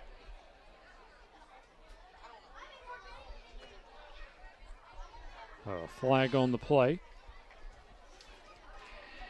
as referee Barry Ragsdale has been a very busy referee himself. So we're into the fourth quarter here on the FNN High School football game of the week. Big nights so far for Pope and really all of the Spring Garden players, but specifically Chapel Pope and Connor Bates having outstanding offensive nights tonight. Timeout on the field as we remind you that the FNN Game of the Week sponsored by FNN Bank. Home of the high school spirit card, service solution strength isn't just a tagline. At FNN Bank, we're here for you, and we'll take the timeout after this.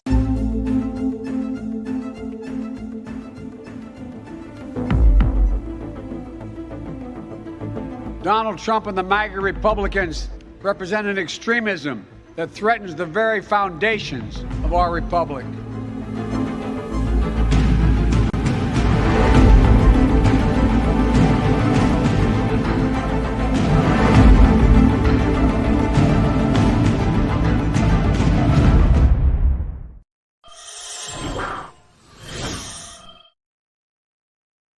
Of Cedar Bluff presents to you our FNN High School Football Game of the Week from the shores of Weiss Lake here in Cedar Bluff.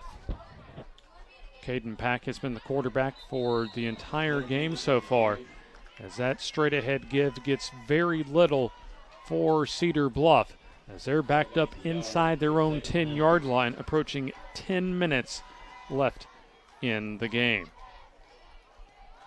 I mentioned the city of Cedar Bluff.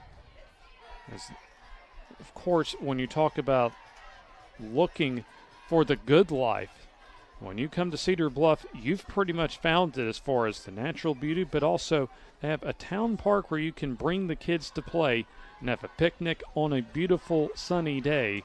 And we're talking about up here, you're pretty much talking about a beautiful day on the lake as well. There's a flag on the play at the near side. I think you got encroachment. So once again, Mr. Barry Ragsdale, our referee, will come over and tell us. Start. Here. Looks as if that's going to go on Cedar Bluff as far as the flag. So they'll mark it back basically half the distance from the 9 to, we'll call it the 4, so call it a 5-yard penalty. So second down and 14 coming up.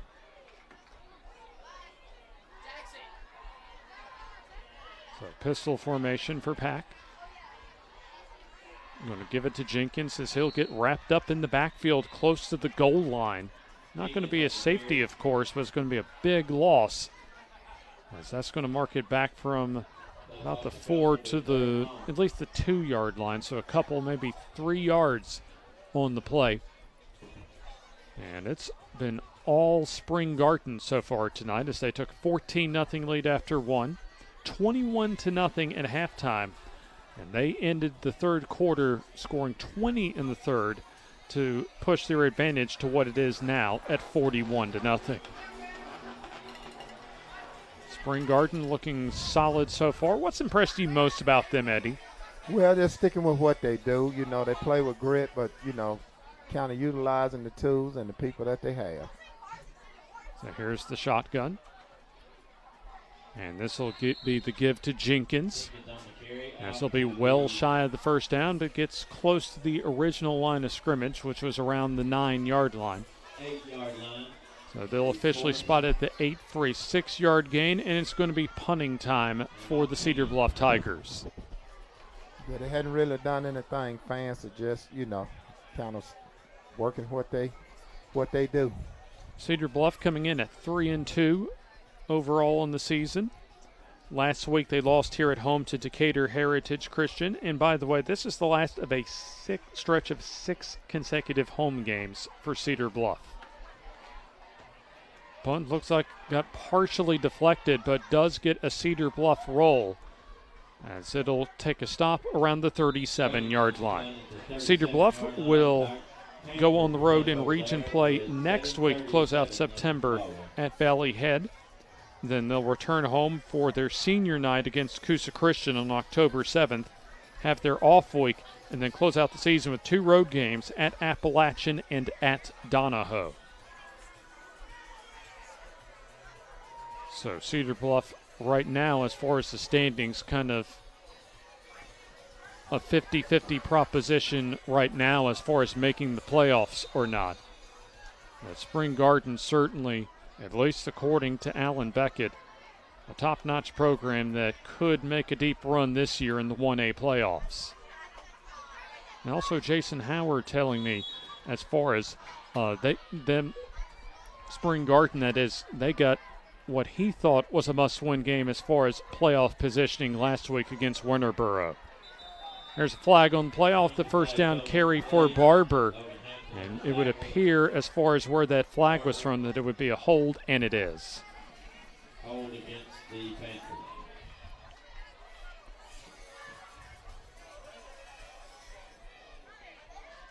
So officially a hold. We'll mark it back 10 yards. As we're at 7.5 minutes to go in tonight's ball game. First and long from the 48. 3 total touchdowns tonight on the part of Chapel Pope, whose night has come to a close. Also a couple of touchdowns for Connor Bates. 4 receivers on the play as Barber getting some time at quarterback, and it'll be Sandler taking the call off the right side as he'll cross the 45 to about the 44-yard line. So right now, especially for Spring Garden, that has better numbers as far as depth in this 1A classification in this matchup, certainly than Cedar Bluff does. Jason Howard getting a lot of his reserves valuable playing experience in the back half of the third and so far all of the fourth quarter as Cade Browning comes to the sideline for Cedar Bluff. Second down and 16 after a 1-yard loss. Here's the carry off the right side. Solid blocking on the right side to get to about the 40-yard line. So a gain of about 4. Still going to be third down and long for Spring Garden. Spring Garden between Center and Piedmont on Highway 9. And so it's a fairly short trip for Spring Garden. It's been a long-time rivalry that these two teams have played over the years. This is the 48th matchup between these two teams. Spring Garden only winning 5 total in the series, but 2 in a row coming into tonight. Carry off the left side. As there you see Hunter Stallings coming in, leading the way on the tackle. So more reserves getting playing time for Jason Howard's Panthers of Spring Garden. As we're under 5.5 minutes now with the ball at the Cedar Bluff 32.5, we'll say. And let's go ahead and send it back down to Amelia Tucker for another in-game sideline update. As I said before, this game is a tough game with Cedar Bluff losing significantly, but they're not giving up. They're pushing forward. However, on the Spring Garden side, it's good to see some backups getting to play tonight. Back to you, James. Thank you very much, Amelia. As we've seen Jonathan Baker get at least a carry on this drive as a timeout called for by Spring Garden. Let's take the timeout with them with less than 5 minutes to go in the ball game. Spring Garden leading 41-0 on the FNN High School Football Game of the Week. At Farmers and Merchants Bank, we're showing off our school spirit with our newly designed vertical Spirit debit cards. Now these are customized with your favorite school's logo, and half of every Spirit card purchased goes toward your school.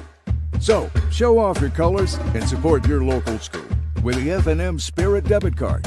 You can learn more at fnn.bank. Member FDIC.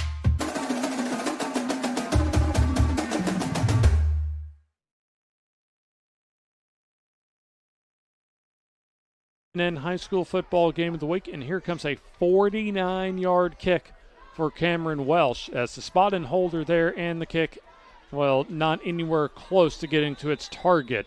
That's no good. So 4:46 remaining in the ball game. Let's go ahead and take the timeout with them here on the FNN High School Football Game of the Week. Hey, who are you? Oh, hey, Jeff, I'm a car thief.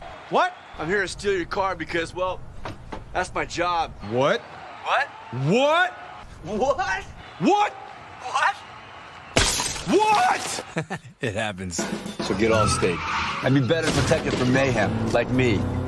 PCA Insurance is an independent insurance agency located in Piedmont, serving the cities of Piedmont, Center, Hoax Bluff, Jacksonville, Collinsville, Gadsden, Anniston, Cave Springs, and Oxford.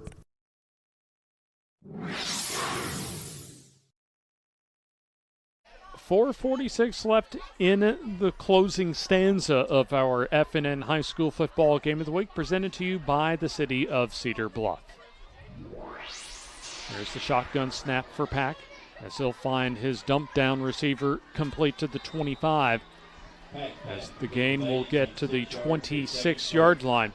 As making that reception was number 5, Alex Beatty, the sophomore wide receiver. Solid 5, maybe 6-yard gain as the city of Cedar Bluff, where you can stop looking for the good life, because at Cedar Bluff, you've found it. Take a look at all of what Cedar Bluff has to offer, including places to get away from it all at public and private docks, marinas, and campgrounds. A nice little trip up here tonight for a high school football Friday, next to final Friday night in the month of September. Absolutely. It's my first time coming up here. Short little hitch route complete to Hunter Stallings as he'll move the sticks for the Cedar Bluff first down. Tell you what, this is one of the... We had a very nice evening weather-wise last week at Walter Wellborn. This tops it as far as just how comfortable it is as far as fall-like weather, and really kind of a taste for fall, hopefully, as far as the rest of the season, a sign of things to come. First down as the shotgun for Cedar Bluff, as we come at 3.5 minutes to go in the fourth quarter. Pack will load up, and he'll fire down the sideline, and that's caught at the 30. And going all the way for the touchdown is Aiden Green. So Cedar Bluff coach is now on the board. So from the 31 to the end zone, that is a 69-yard touchdown throw from Caden Pack to Aiden Green. Well, it's just a mismatch from the line of scrimmage. You got one of the starters going against one of the probably JV player, and he just outran him. And so Cedar Bluff will not be shut out tonight, as it appears the kicking unit is going to come out as handling the short field goals and point afters will be number 59, Carter Dillingham. Dillingham missed a 25-yard field goal in the second quarter earlier in the ball game.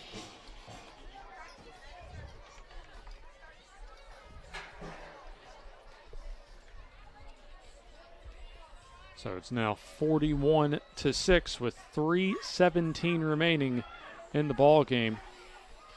There's a late substitution racing into the ball game. Still plenty of time on the play clock as the kick is off the mark. No good. But Cedar Bluff is on the board, however, as we'll take this time out here on the FNN High School Football Game of the Week.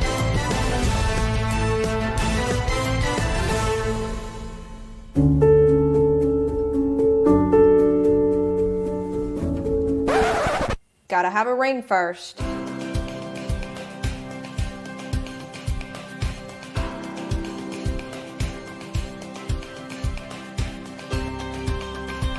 Remember, she has to say yes to the ring before she says yes to the dress.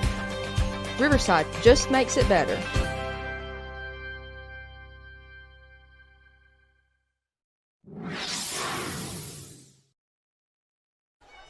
The 2022 season of the FNN Game of the Week presented by the Calhoun County Commission.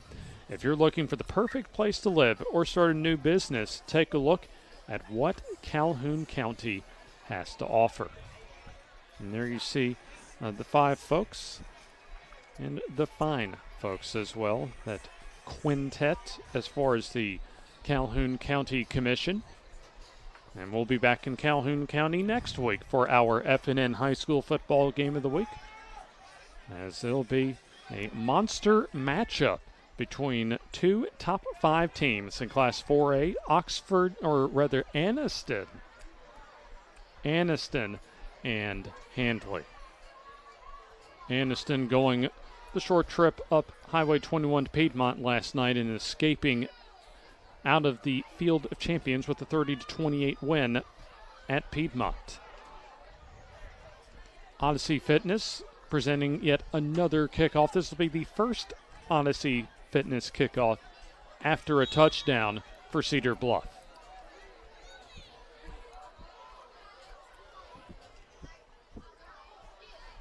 So it'll be Dillingham kicking things off, and let's see if they may give us an onside kick here. I think that's what you'll see, a little pooch kick right now. Yeah, a squib kick that'll be downed by the hands team, as that's Connor Bates at the 35, fielding it on a knee. 3:16 to go in the football game. This will conclude a 6-game homestand for Cedar Bluff, as they'll be on the road at Valley Head next week to wrap up the month of September, as Valley Head coming into this week undefeated at 4-0 and leading Class 1A and Region 7 at 2-0 in region play. Spring Garden's only loss of the season coming a couple weeks ago, 9-0 to Wadley. As there you see some scores from this week, all across our area and all across the state of Alabama as well. So Spring Garden has the football, as this potentially could be their final possession of the game, as we have a false start penalty on the Panthers of Spring Garden. Well, you actually had 12 on the field. So anyway, it'll be a mark off of 5 yards. So it'll be Barber under center. And he'll give it off to his deep back, who gets yanked around and taken down for about a 5-yard gain to the 34-yard line. For Spring Garden, they're back in region play on the road next week at Talladega County Central. So they'll officially say that is a 4-yard gain, and they'll set up a 2nd down and 11. Final minutes of tonight's ball game here on the FNN High School Football Game of the Week, as Jason Howard has long since cleared the bench for Spring Garden tonight. As this carry will get across the 35 to about the 36-yard line, as there you see in the ball game Carson Bostick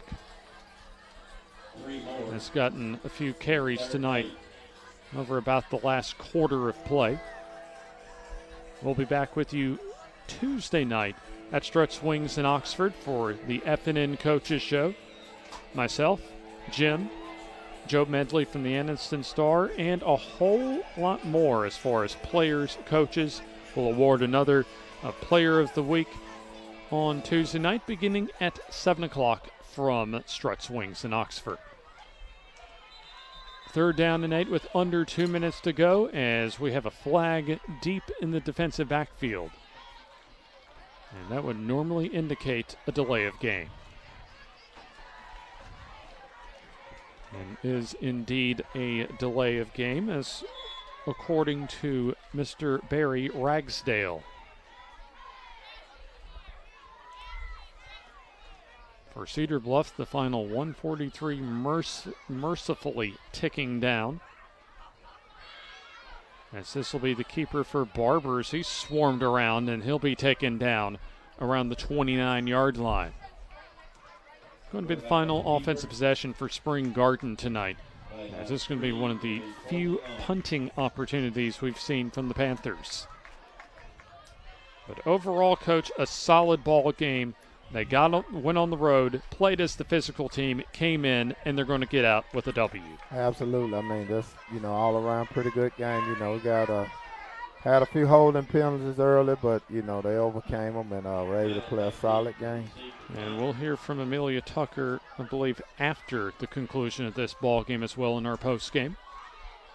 A nice handled snap that time, as that was a short hop snap that time, and the punt doesn't even get across the 40-yard line for Spring Garden. Reese Winstead did an outstanding job of just fielding that low snap and getting any sort of punt off. Absolutely. It was a one-hopper. So 40 seconds to go. This is going to be the final offensive possession of the night, more than likely for either team.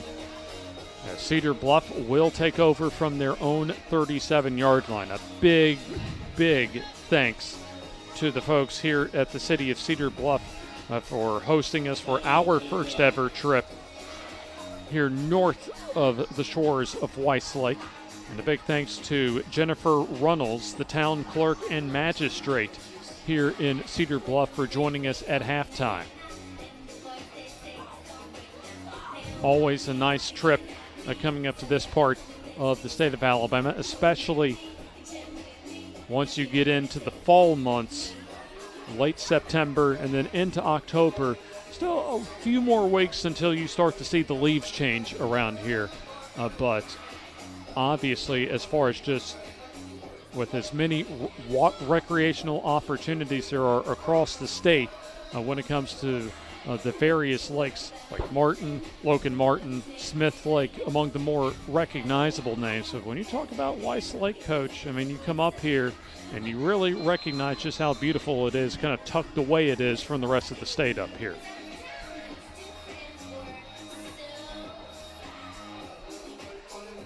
So 40 seconds left until we put a bow on tonight's ball game. So Pack will roll out to the near side, and he's going to throw, and that's going to short hop his intended receiver, Beatty, incomplete. So the clock will stop with 34 seconds to go in the fourth quarter. 3 total touchdowns for Chapel Pope, 2 rushing touchdowns for Connor Bates, and a touchdown pass as well from Barber to Cameron Welsh have accounted for all of the touchdowns tonight for Spring Garden. Cedar Bluff has 1 touchdown, a 69-yard bomb from Pack to Aiden Green. So here comes the carry to the near side. That's going to advance the ball inside the 30 to about the 26-yard line, we'll call it. Number 33 down to the... So that will be one of, well, not quite the final plays. There's still 25 seconds to go, and that play also good enough for a first down. Hayden Tucker on the call. As here's the snap and the give off the left side. Looks like McFry getting the carry inside the 20 to the 15-yard line, as that takes the clock down to 13 seconds. Maybe 2 more plays left in tonight's ball game, as this could possibly be the final play as the snap gets behind the quarterback. As a broken play, looks like the backup in the ball game is rounding the corner, and going into the end zone will be Hunter Stallings for the touchdown with 1 second to go in the game. And they'll go ahead and just tick that 1 second off, call it a game, as the touchdown will be the final play of the ball game. And so your final score will be Spring Garden 41, as there you see Hunter Stallings putting it in for 6 to give the second touchdown and final touchdown of the night for Cedar Bluff. So 41-12 is your final, as we'll begin our post game after this timeout.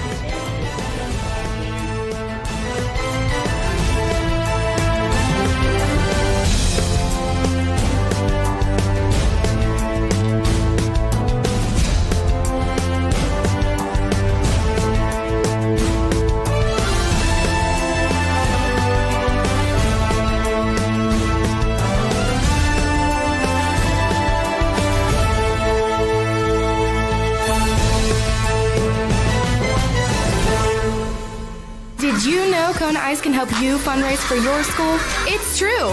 It's quick, it's easy, and the kids absolutely love having Kona Ice. We'll let you in on a little secret. Teachers love it too. So, how can we help you fundraise this year? It's quick, it's easy, the kids love it, and teachers love it too.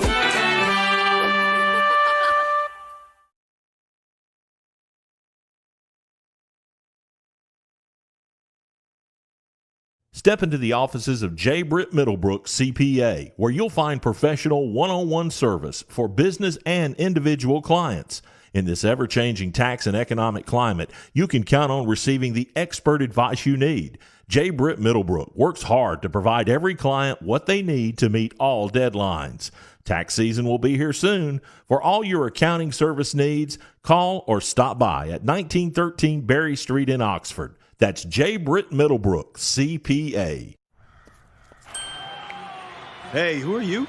Oh, hey, Jeff, I'm a car thief. What? I'm here to steal your car because, well, that's my job. What? What? What? What? What? What? What? It happens. So get all state. I'd be better protected from mayhem, like me. PCA Insurance is an independent insurance agency located in Piedmont, serving the cities of Piedmont, Center, Hoax Bluff, Jacksonville, Collinsville, Gadsden, Anniston, Cave Springs, and Oxford.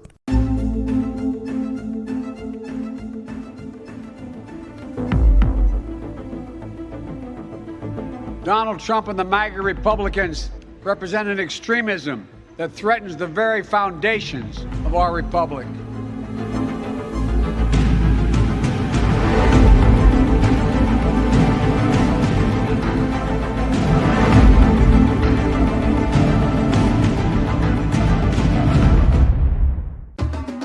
At Farmers and Merchants Bank, we're showing off our school spirit with our newly designed vertical Spirit debit cards. Now, these are customized with your favorite school's logo, and half of every Spirit card purchased goes toward your school. So, show off your colors and support your local school with the FNN Spirit debit card. You can learn more at fnn.bank. Member FDIC.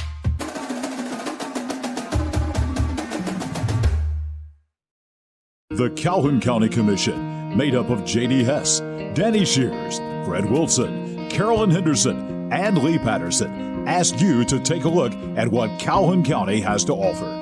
Beautiful parks, neighborhoods, recreational facilities, historic sites, and museums. Our citizens enjoy a high quality of life and strongly support the arts. If you are considering expanding or starting a new business, take a look at what Calhoun County has to offer. You'll be glad you did.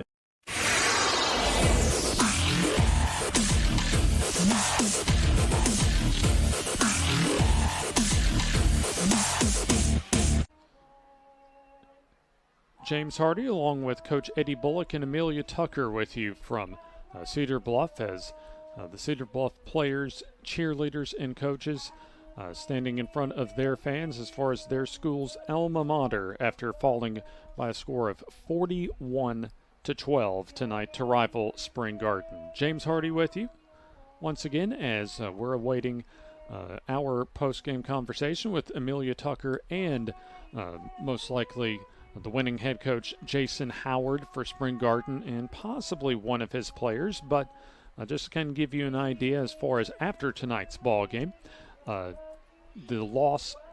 second consecutive loss in as many weeks for Cedar Bluff drops them to 3-3 overall, but they're still 2-1 in Class 1A Region 7, and for Spring Garden, they improved to 5-1 overall, and they also remain at 2-1 in Class 1A Region 6. Next week, Spring Garden will remain on the road at Talladega County Central, what will be their second of a 3-game road swing.